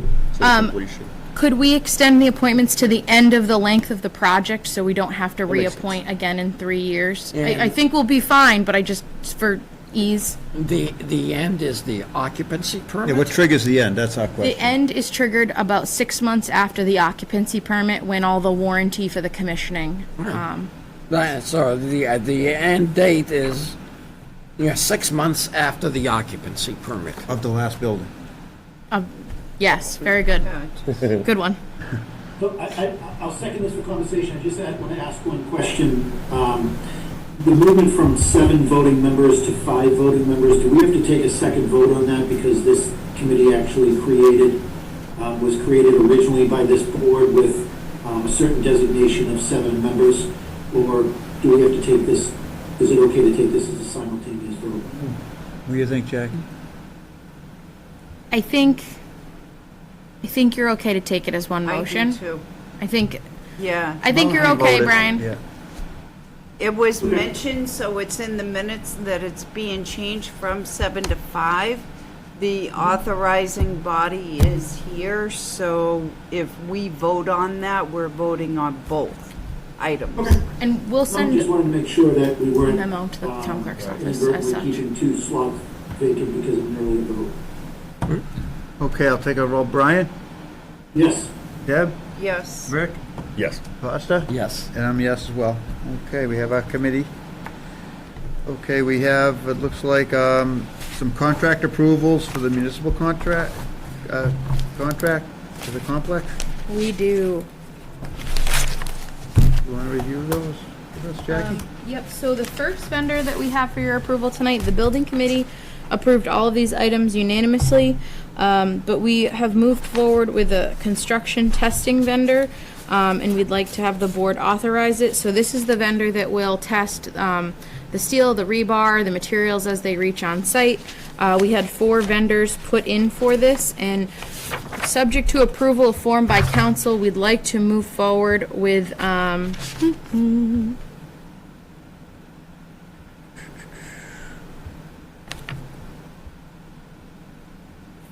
I'm gonna pronounce the name wrong, but it's Finot Inc., as voted by the building committee last week. So the motion would be to request to award per the building committee's recommendation. All four, Just the one. just the one. So moved. Is there a second? Second. Okay, any discussion? No? Brian? Yes. Deb? Yes. Rick? Yes. Costa? Yes. And I'm a yes. The second vendor, we had to do a special RFP for the specialty audio visual. So for those of you that will recall, last year we had the Cable Advisory Committee. We talked through the types of technology that are going to be in our new facilities. So specialty AV, we're not talking about like a TV in the break room at the fire station. We're talking more of the larger screens that are going to be in your meeting rooms, the camera work that's going to be helping our wonderful public access director, Paul Pellicelli, do his job. So we had 2 vendors for this, and we'd like to move forward with the low bidder, which is Valley Communications, who actually just did our upgrade at the library last year. So So Jackie, question on this? Yep. Will we be able to have Zoom capabilities that folks are on Zoom and can hear everything? Brian, that's a great question, and yes, we are. I have spent a lot of time making sure, as someone that passionately sets up your Zoom capabilities now with the technology available to me. Thank you. And can this be funded from PEG? Yeah, so we have put aside some PEG funds for capital towards the project, and so not every aspect of this, but the rooms that have PEG, we're looking to fund as much as possible through PEG. So I'll move to accept the building committee's recommendation on an audio-visual vendor.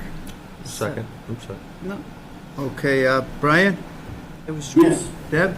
Yes. Rick? Yes. Costa? Yes. And I'm yes as well. So the next amendment is at the dollar threshold where Justin did approve it, so that for expediency's sake, but it has to come to the board for a final amendment to our context architecture contract. We've had some changes on the septic design in the past couple of weeks. Myself, Justin, and Chairman Renault of the building committee were involved. The designs were submitted to our health department. We received some feedback. We needed to do some pivoting with the redesign of the septic. Our OPM and I spent a lot of time, as well as Chairman Renault. We did some haggling. We brought it down to the price that we came to, which is less than $10,000. So the building committee fully recommended this to you all tonight for approval. And if you give me 1 second, I'll get you the dollar figure. That's Yeah, how many systems are there in the whole complex? so there'll be 2 systems, Mr. Chair. This is just for one, or this is designed This for is both? both because they're being simultaneously designed. Okay.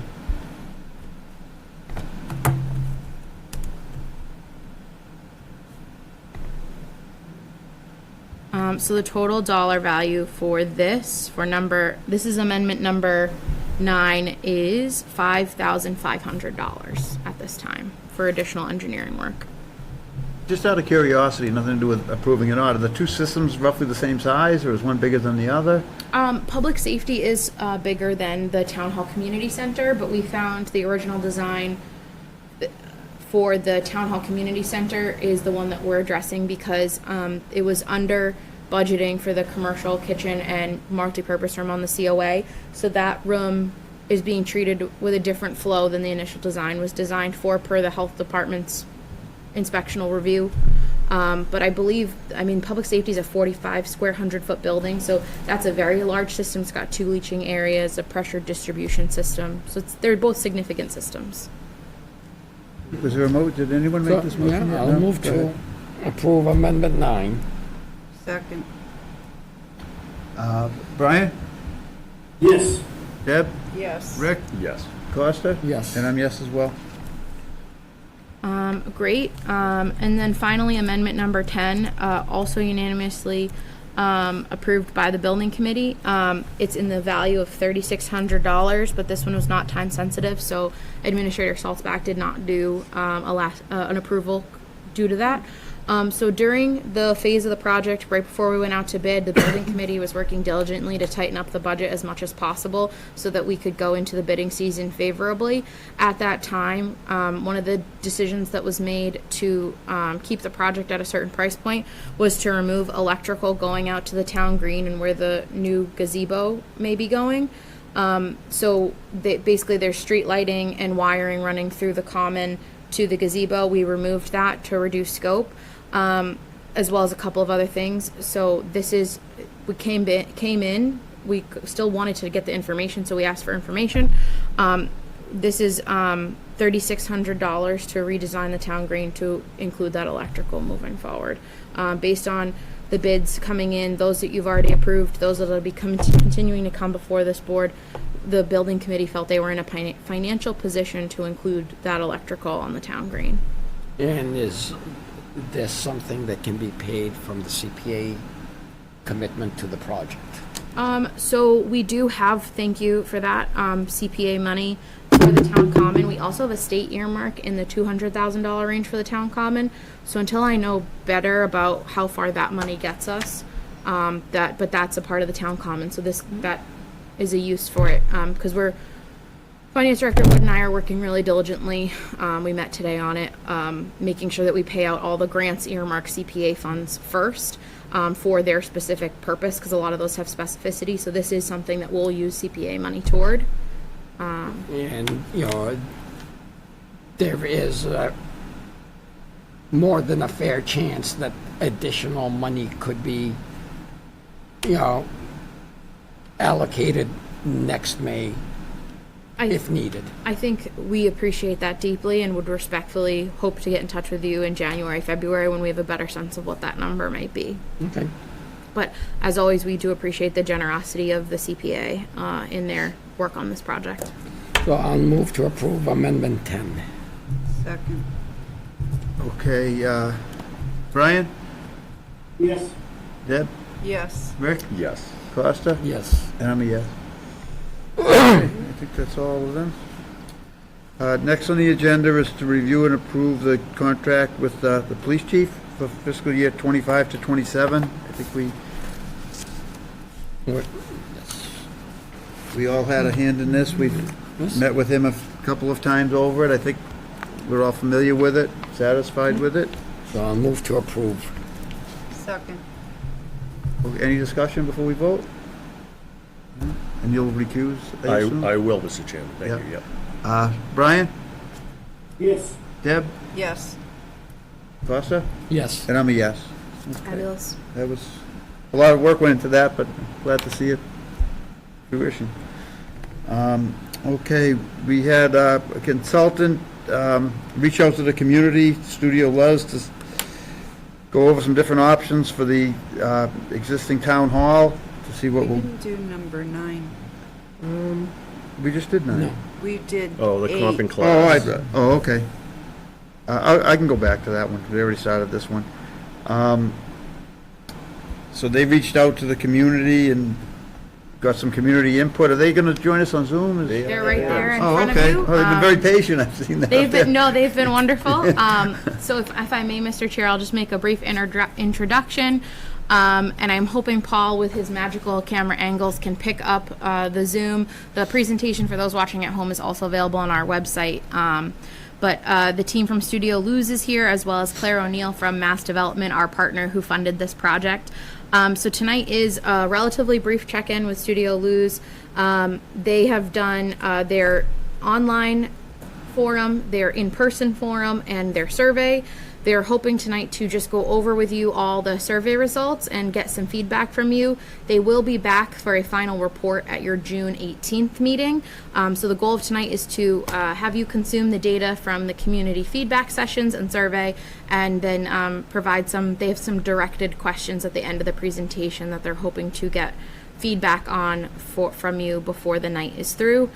So with that, I will turn it over to Sarah Pumphrey from Studio Luz. Sarah? Awesome. Thank you, Jackie. If you could allow us to share screen, that would be awesome for whoever can see it. Like Jackie said, my name is Sarah Pumphrey. I'm on a team with my teammates here that are also logged on, Elise Lias and Hansi Betta-Barazza, who is our principal, as well as Claire O'Neill from Mass Development, who we've been lucky to partner with the town of Middleton. I will share now. Thank you, Jackie.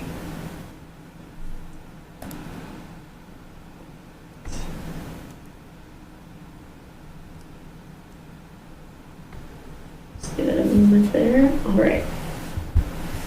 Okay, so as Jackie mentioned, today we're going to go over the community engagement that we did. We have 3 separate methods of collecting this engagement, which I'll go over. And we did a little bit of analysis of this to see what might work best for the town of Middleton, and we'd like to have your feedback as the select board on what you think might work best for this property. So as I went over briefly, Studio Luz Architects, our team is Hansi Betta-Barazza, who is our principal, myself, who I'm acting as project manager for this project, and Elise Lias, who is working on project design for this project. We're joined by Claire O'Neill from Mass Development, as well as Jessica and Jackie, who have been working very closely with us on this project. And just an agenda, kind of roughly, we're going to go over the community engagement, that data that we got from your town, as well as have a little bit of a programming discussion based on that engagement. And then we have some time for some next steps and important questions that we want to ask you and that you can ask us as we move forward. So first we'll go over the community engagement. And I know we saw some of you at or around this community engagement, but we ended up having a total of 114 Middleton community members that engaged with our community engagement visioning process. That was 82 folks who answered on the online survey, 22 who attended our in-person workshop, and 10 who attended our virtual workshop via Zoom. And we wanted to make sure to pause here and just note that these visioning exercises were conducted without the presentation of financials, and the results do not reflect financial feasibility, but more visioning, as I mentioned. So in these 3 methods of community engagement, we saw that a lot of folks in the town were interested in both preserving and bringing new recreation, not only to the town of Middleton, which this question was very specifically about the town at large. What is Middleton missing? So we had 72 folks say recreation, 32 say community programming, 15 affordable housing, 10 food and beverage, 9 for municipal and residential, and then 6 for retail and other. And we do want to note here that some of these votes, some of these things are being included in the new municipal complex, which is something that we will think about as we're visioning further. Does anyone care if I shut this off? Okay. And so moving on to a site-specific question, we asked folks what you would like to see at this property. And just as the question before, we had a lot of people say that they wanted to either preserve the recreation and open space that is already on the site of 48 and 48R South Main Street, or kind of augment or bring new recreation and open space here. We also had a lot of votes for community and cultural-based programs, everything from the community center to art and music programs. And then we had a lot of conversation about the existing playground and ensuring to keep that around or provide a new playground, which is 45 voters voted for the playground. And then we had some folks vote for small retail, food and beverage, as well as professional offices.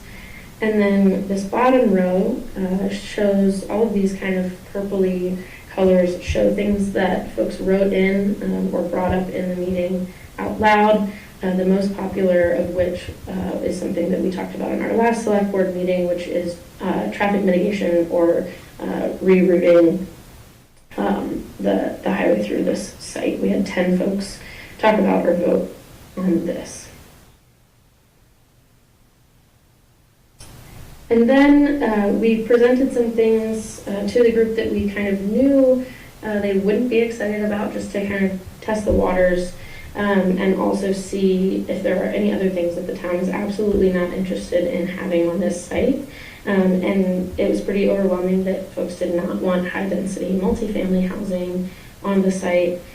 Some wanted to make sure that there was no housing at all, or even any development at all. And then some other topics were brought up about no destruction of the historic building, which is the town hall, no unregulated recreation, so open recreation, any housing that is non-40B housing, and then we had some folks that did not want retail or food, as well as dispensaries and other types of adult shops. And so this gives us a picture, these two slides gives us a picture of what this site might look like in terms of density, but also programming. And then we went on to start to think about what the design could look like. And I know that the members of the select board have seen these three options before, and your town voted overwhelmingly for minimal reuse, minimal renovation to support new programming and reuse of the space. That was 57% of folks that voted for minimal reuse. 11% for expansion, increased building footprint to provide more square footage or new programming, and creative adaptation had 16%, which I'll go into this more later, but this was the option that the select board seemed to align with most in our last meeting, which is demolish the existing structure to allow space for new construction while preserving the character of the historic facade, either by relocating the building or building in the current location. And then we had a cohort of folks, both in the in-person meeting and also on the survey, that wrote in that they wanted to demolish the existing building. This was 11% of people said they want to demolish the existing building to make way for completely new programming, which we thought was an interesting conclusion. And so now I'm going to build on this a little bit and start to talk about how these things inform our design thus far and programming discussion, and then ask you some questions as well. So on the left, you'll see under community engagement, these were the things that were most popular to the community during all three engagement methods, and we made some notes here for each one, which I'm going to go through. So number one, for recreational space, we wanted to note that this was overwhelmingly the most voted for option, but also that there is a potential of a town common with passive recreational space at the new municipal complex, and a possible relocation of fields to other town properties, which is something that we want to talk through more with you all. The second most popular choice was the playground. And the keeping of the current playground was supported by the community and you on the select board during our last meeting. And there's possible relocation of this playground, but the keeping of a playground in general is important to the community, which was very clear to us.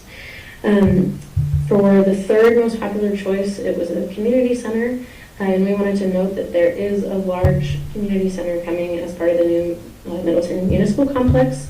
So this might be something that we would be less likely to choose in a programming scenario or advocate for. And then number 4 is small retail.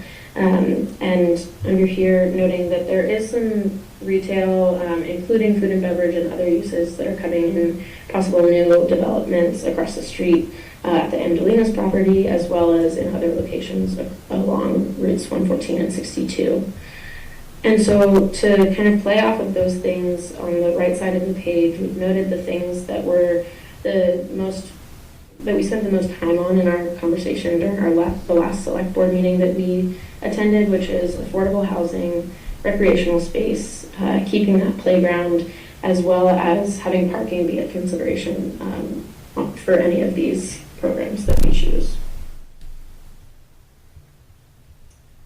And then taking the same approach on this slide, but rather with the site approach. The most popular choice for the community was minimal reuse. However, and as we talked about a little bit in our last select board meeting that we attended, this option may be cost prohibitive due to the condition of the building and would only support minimal programming due to that condition of the building. And the second most popular choice was creative adaptation, which aligns with what our conversation last time. This option may also give the ability for a future road relocation through the site, which has been requested by several community members. And so this is just kind of something to think about, that top choice could be a little bit more cost prohibitive, and thinking about the feasibility of these choices in the future. And so to kind of wrap up all of the programs onto one slide, these were the top 6 programming choices from the community, but also supported by the select board. So again, we had recreation, playground, community center or programming, small retail, food and beverage, professional offices, and number 6, affordable housing. Which was noted as a need in the community during our community engagement, not as much as was noted in our conversation with the select board beforehand, but we know that it's important for the town to have this programming, and so something that we want to have a discussion about.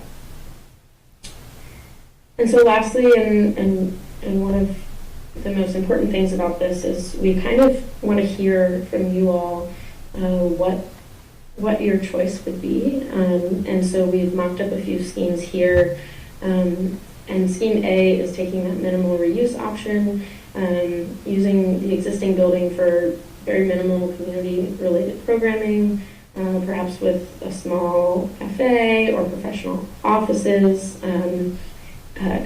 more similar to how it's used currently, keeping that recreational space and the playground, but using the existing building as more of a community center and or professional offices, depending on what is allowable. Scheme B would tackle the need for affordable housing in Middleton, offering low-density affordable housing on the back lot of 48 South Main Street, preserving access to that playground and a smaller recreational field on 48R. So this one is using that creative adaptation, rolling in and prioritizing affordable housing, but also keeping that recreational space and playground, and potentially playing around with some mixed use, such as small retail.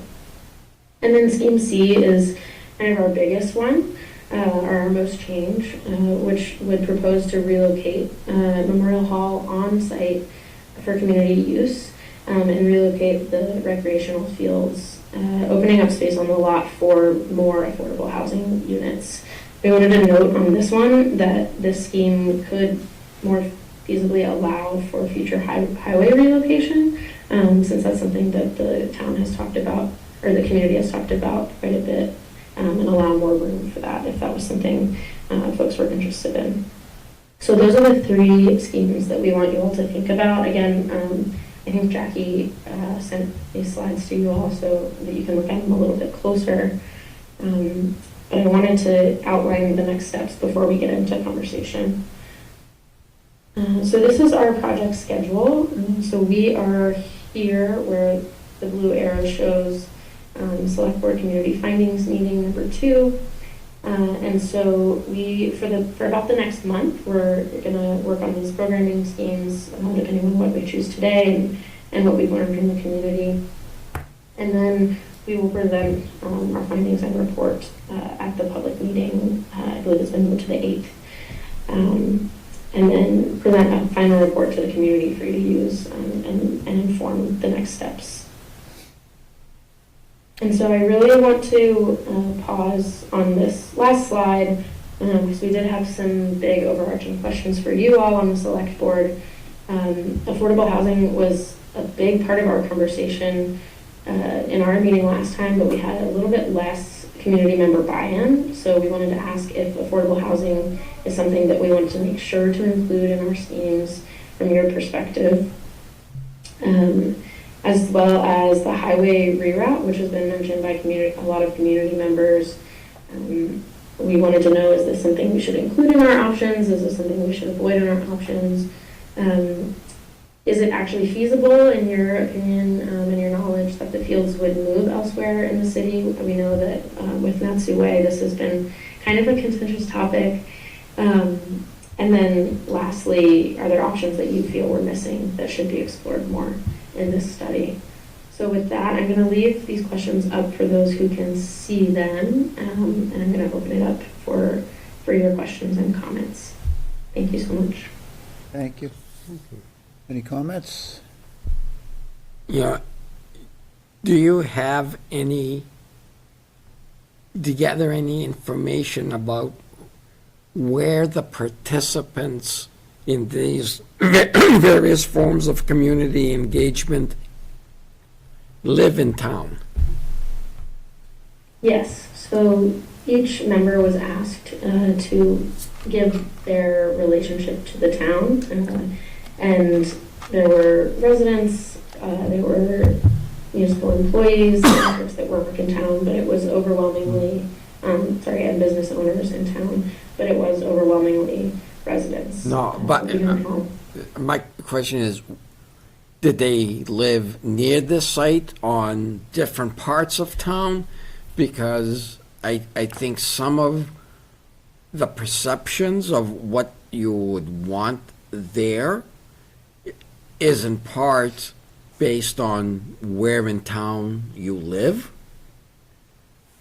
I can see, people that, live in the residential neighborhood behind this site would have a different view of what should happen there, whether it's affordable housing or relocating 62 or anything else than people that live in other parts of the community. Sarah can comment on whether we asked for their address or cross street in the survey or in the in-person, but I can tell you that in in-person workshop, we definitely had the abutters. And also online, we had the abutters present. Sarah, if you can speak whether you collected the cross streets of where people live. We did not collect cross streets. However, like Kenzie said, we had lots of abutters that were engaging in the conversation in person and on Zoom. Okay. Good to know. Yeah. Mm-hmm. I think, a couple of things. One, rerouting 62 in any shape, way, or form through that property faces some challenges. One, is that the land that it would need to go over, in part, some of it has a conservation restriction on it. It's the elevation is sort of a steep grade, and how do you deal with that? How do you deal with the wetlands that is there?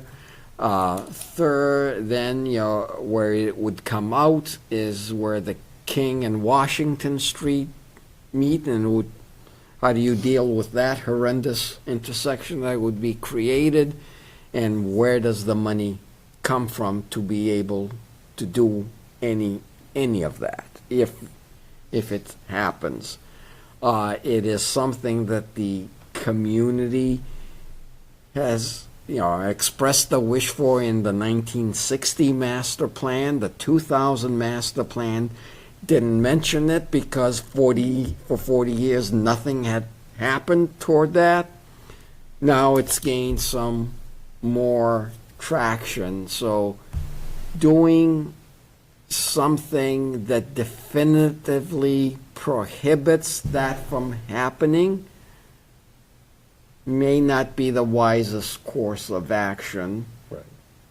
So, locating things that are proposed for that site, in a way that doesn't preclude that is good. That would mean that the soccer field would have to move, and whether it's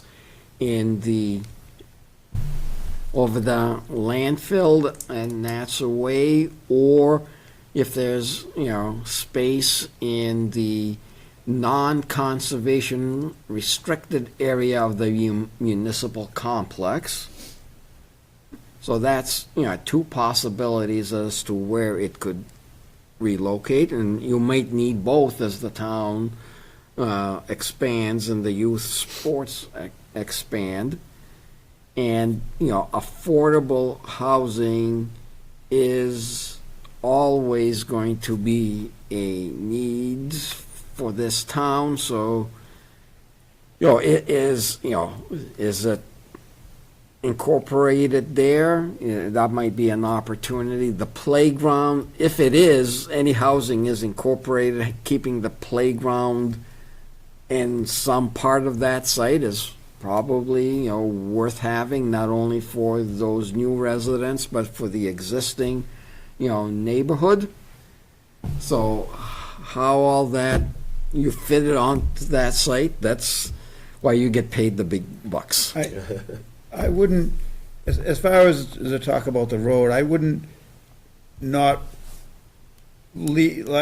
be opposed to renovating that building if possible, or replicating it in the same spot, just because someday the road might go through there. If we were gonna tear the building down completely, maybe you could adjust where you put it in contemplation of that, but I wouldn't say, let's not renovate this building because someday possibly the road may go through there, which probably won't happen.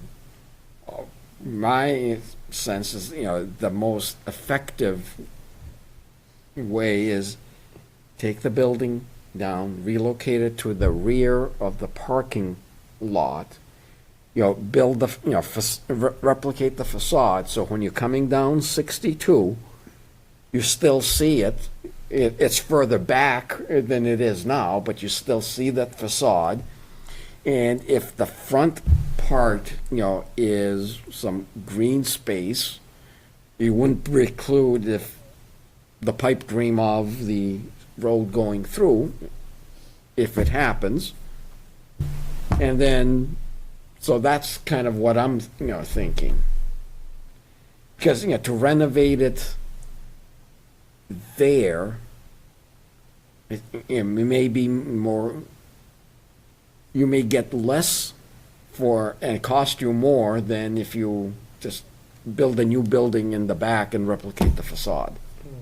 I don't know if it defeats the purpose of replicating the facade if you're gonna move it back.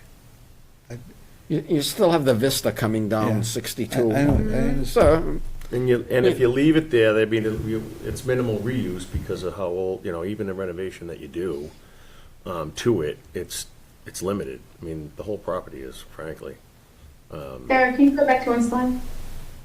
So, here's my thought, that I think you're right, Costa. I think the reality of renovating that building, whether it's Yeah. us or or an organization or a private developer or any combination thereof, would be significantly higher than actually building in a different footprint. Nice looking building on the outside, really deficient on the inside. Just to bring up to code and fire code and others would, never mind 88 code, would be extremely, I think, prohibitive, especially for the square footage amount. So if you look at it just a raw square footage cost, I think it would be extremely prohibitive. I think some of the recommendations that were made, I think by individuals, may have been individuals that didn't have, unfortunately, line of sight to activities that are happening in the town right now. And community center came up a lot. We're building a brand new community center. Recreational space, playground space, obviously some of that exists there. I tell you that professional officers, if there's anything that is irrational to build right now, it's office space. And I would state that really takes that completely off the agenda. So I look at Scheme A, for me, Scheme A kind of disappears. The Scheme B and the Scheme C, you know, I'm not losing sight of the fact that roadway movement through that site is going to be a gargantuan effort. There's a lot of pieces that have to fall into play for that. What I don't want to do is take it off the potential planning board or drawing board as an opportunity, because I think we are looking very aggressively at that entire intersection. I'm looking to do something transformative that I think will have a ripple effect all across Route 114, and maybe generational, quite honestly. So, I mean, I know we're not making a decision tonight, but I'm leaning more on Scheme C for the reason of what is going to be most attractive for bringing in partners or others to do something with that site. What I do not want us to do is make a decision that's going to cause that site to sit vacant for a long period of time. I think we would be doing a disservice to the town and, quite honestly, a disservice to that building.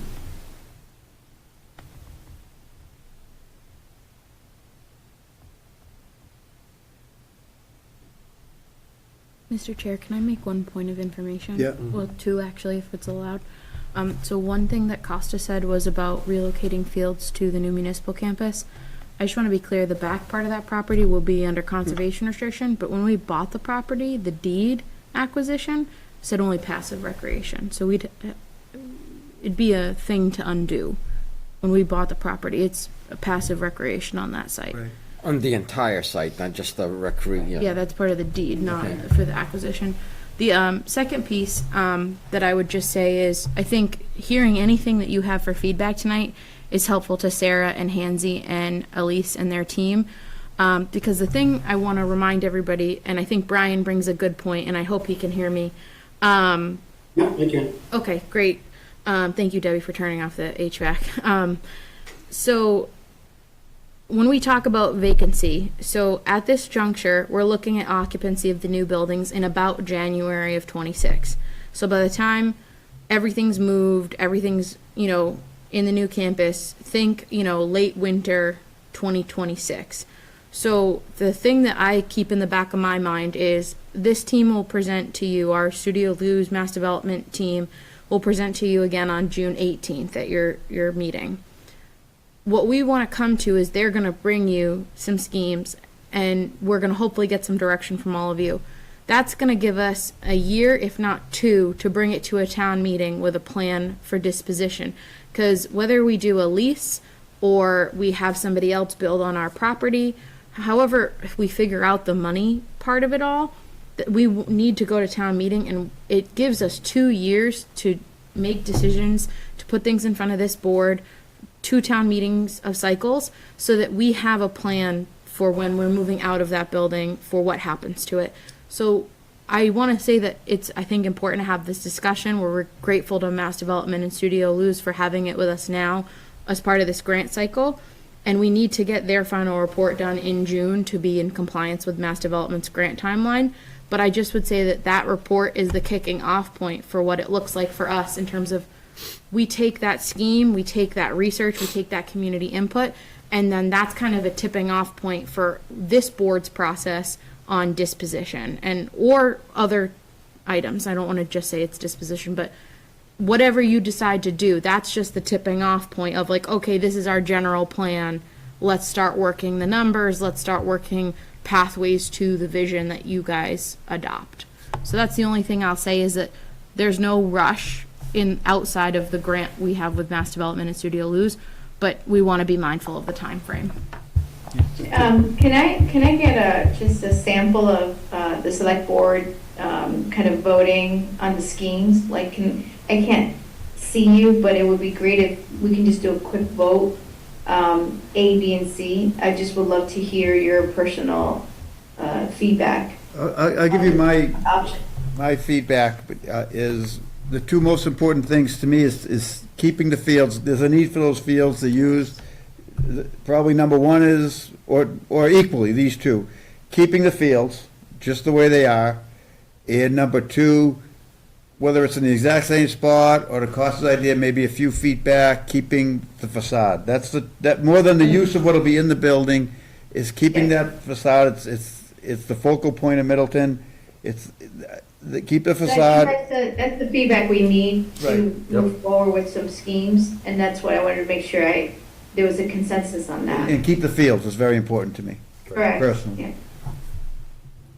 I'm of the Can we hear others? Yeah. I'm of the same mindset, keeping in mind that perhaps if it does get moved, understanding that for parking or whatever, you might have to take a little bit, maybe relocate the playground or whatever, but I agree with you that those components should stay. Keep the facade and as much of move it back and as much of the fields as we can.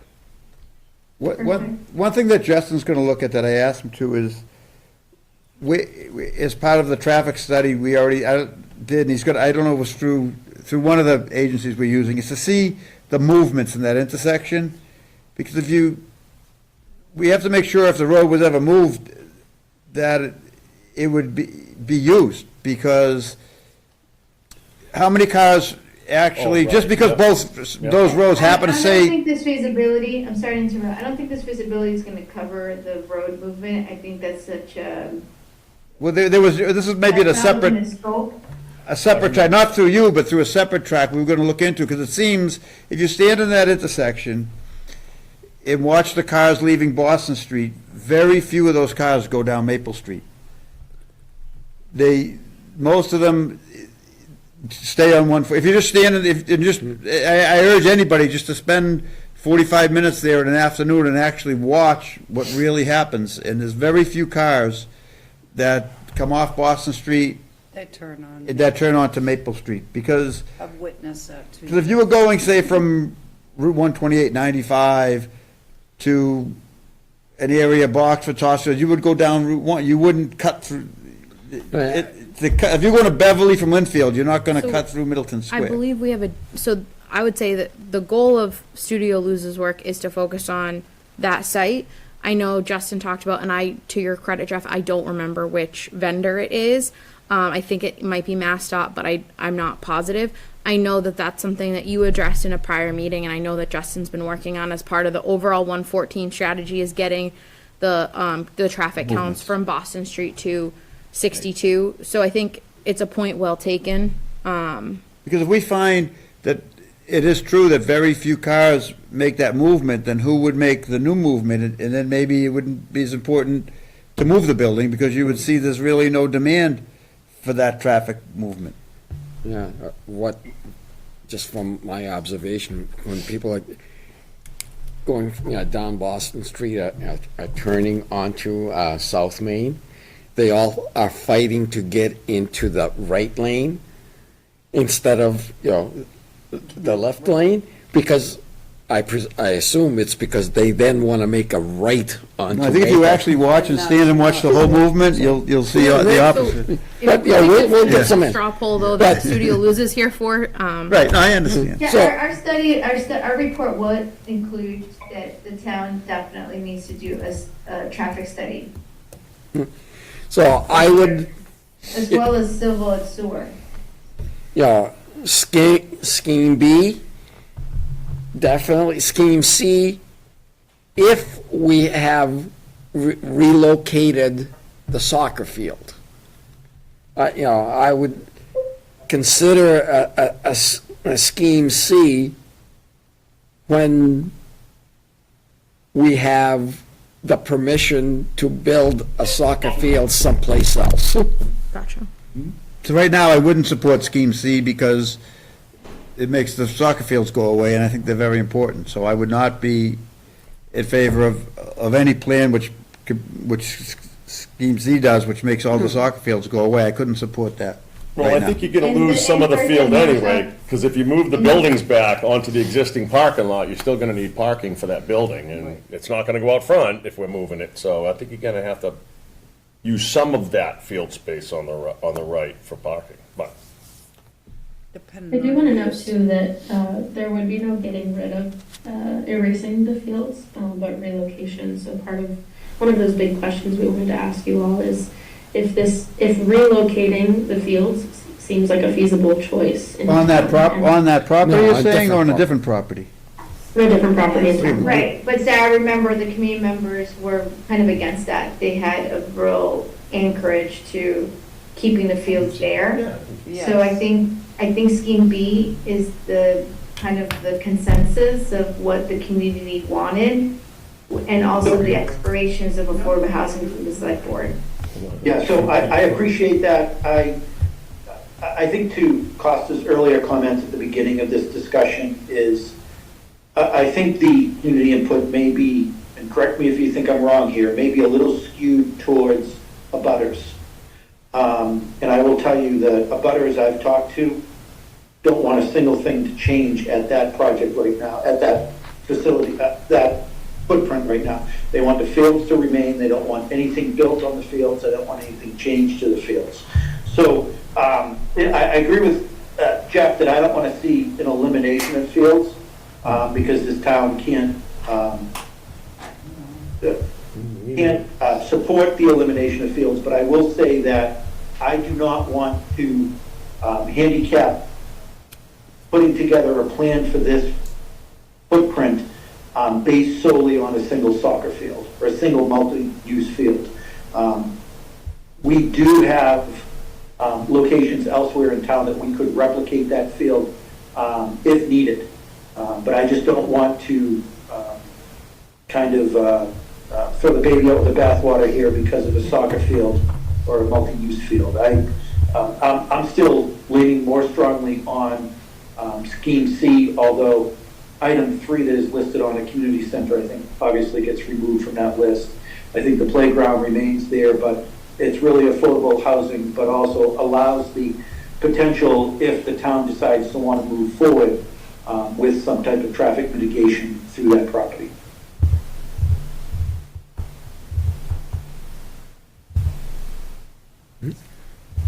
So, yeah, I think I think you get some direction from us there's things that none of us have mentioned, so obviously there's a reason for that. I think, so originally we thought housing, it seems like we're still, at this point, are we still hoping to get some affordable housing here? Is that the consensus here still of everybody? Yes, or- but it would have to be low density to. Yeah, low density, absolutely, yeah. Yep, low density affordable housing, correct. Yes, and I agree with the low density piece. I think that's always been high on the option list. And I think it should continue to be on the option list. Yeah, I think that message hasn't changed, yeah, Yep, from I what I'm agree. hearing. Yeah. So I think, This is very helpful, and we'll be able to present some schemes and ideas. In order to present to the larger public, where most likely the community members that were there, this is going to be posted on the website in terms of the finding. We do have to find a very good way to present the aspirations of the community. So even though we have a community center that's going to be proposed, we have to find a way of indicating that visually to the community, saying we hear you. This is what you proposed. We know that 1 and 2, which is recreation and playground, we have to frame it in that aspect, that we're going to do recreation space, playground plus affordable housing and community center, but it's located in this other site. So that's going to be our approach to presenting it to the larger public. I will, And that's it. Thank you. I will say one thing that was really abundantly clear and interesting to me that I did not expect from the community engagement, and I did talk about this with Sarah at our check-in last week, is that I was kind of shocked about the lack of awareness of our new community center in the community. And I think this is a great opportunity for us to kind of start to brag about the offerings that our new COA community center is going to have. Jillian is already, our COA director is already percolating with ideas about how to make that space intergenerational and welcoming to the community. And I think one of the things that this has come about is that we need to start, selling what is going to be there, because I think that's a huge knowledge gap that people have. Good point. Yeah. And I think the community really wants a place for youth to go.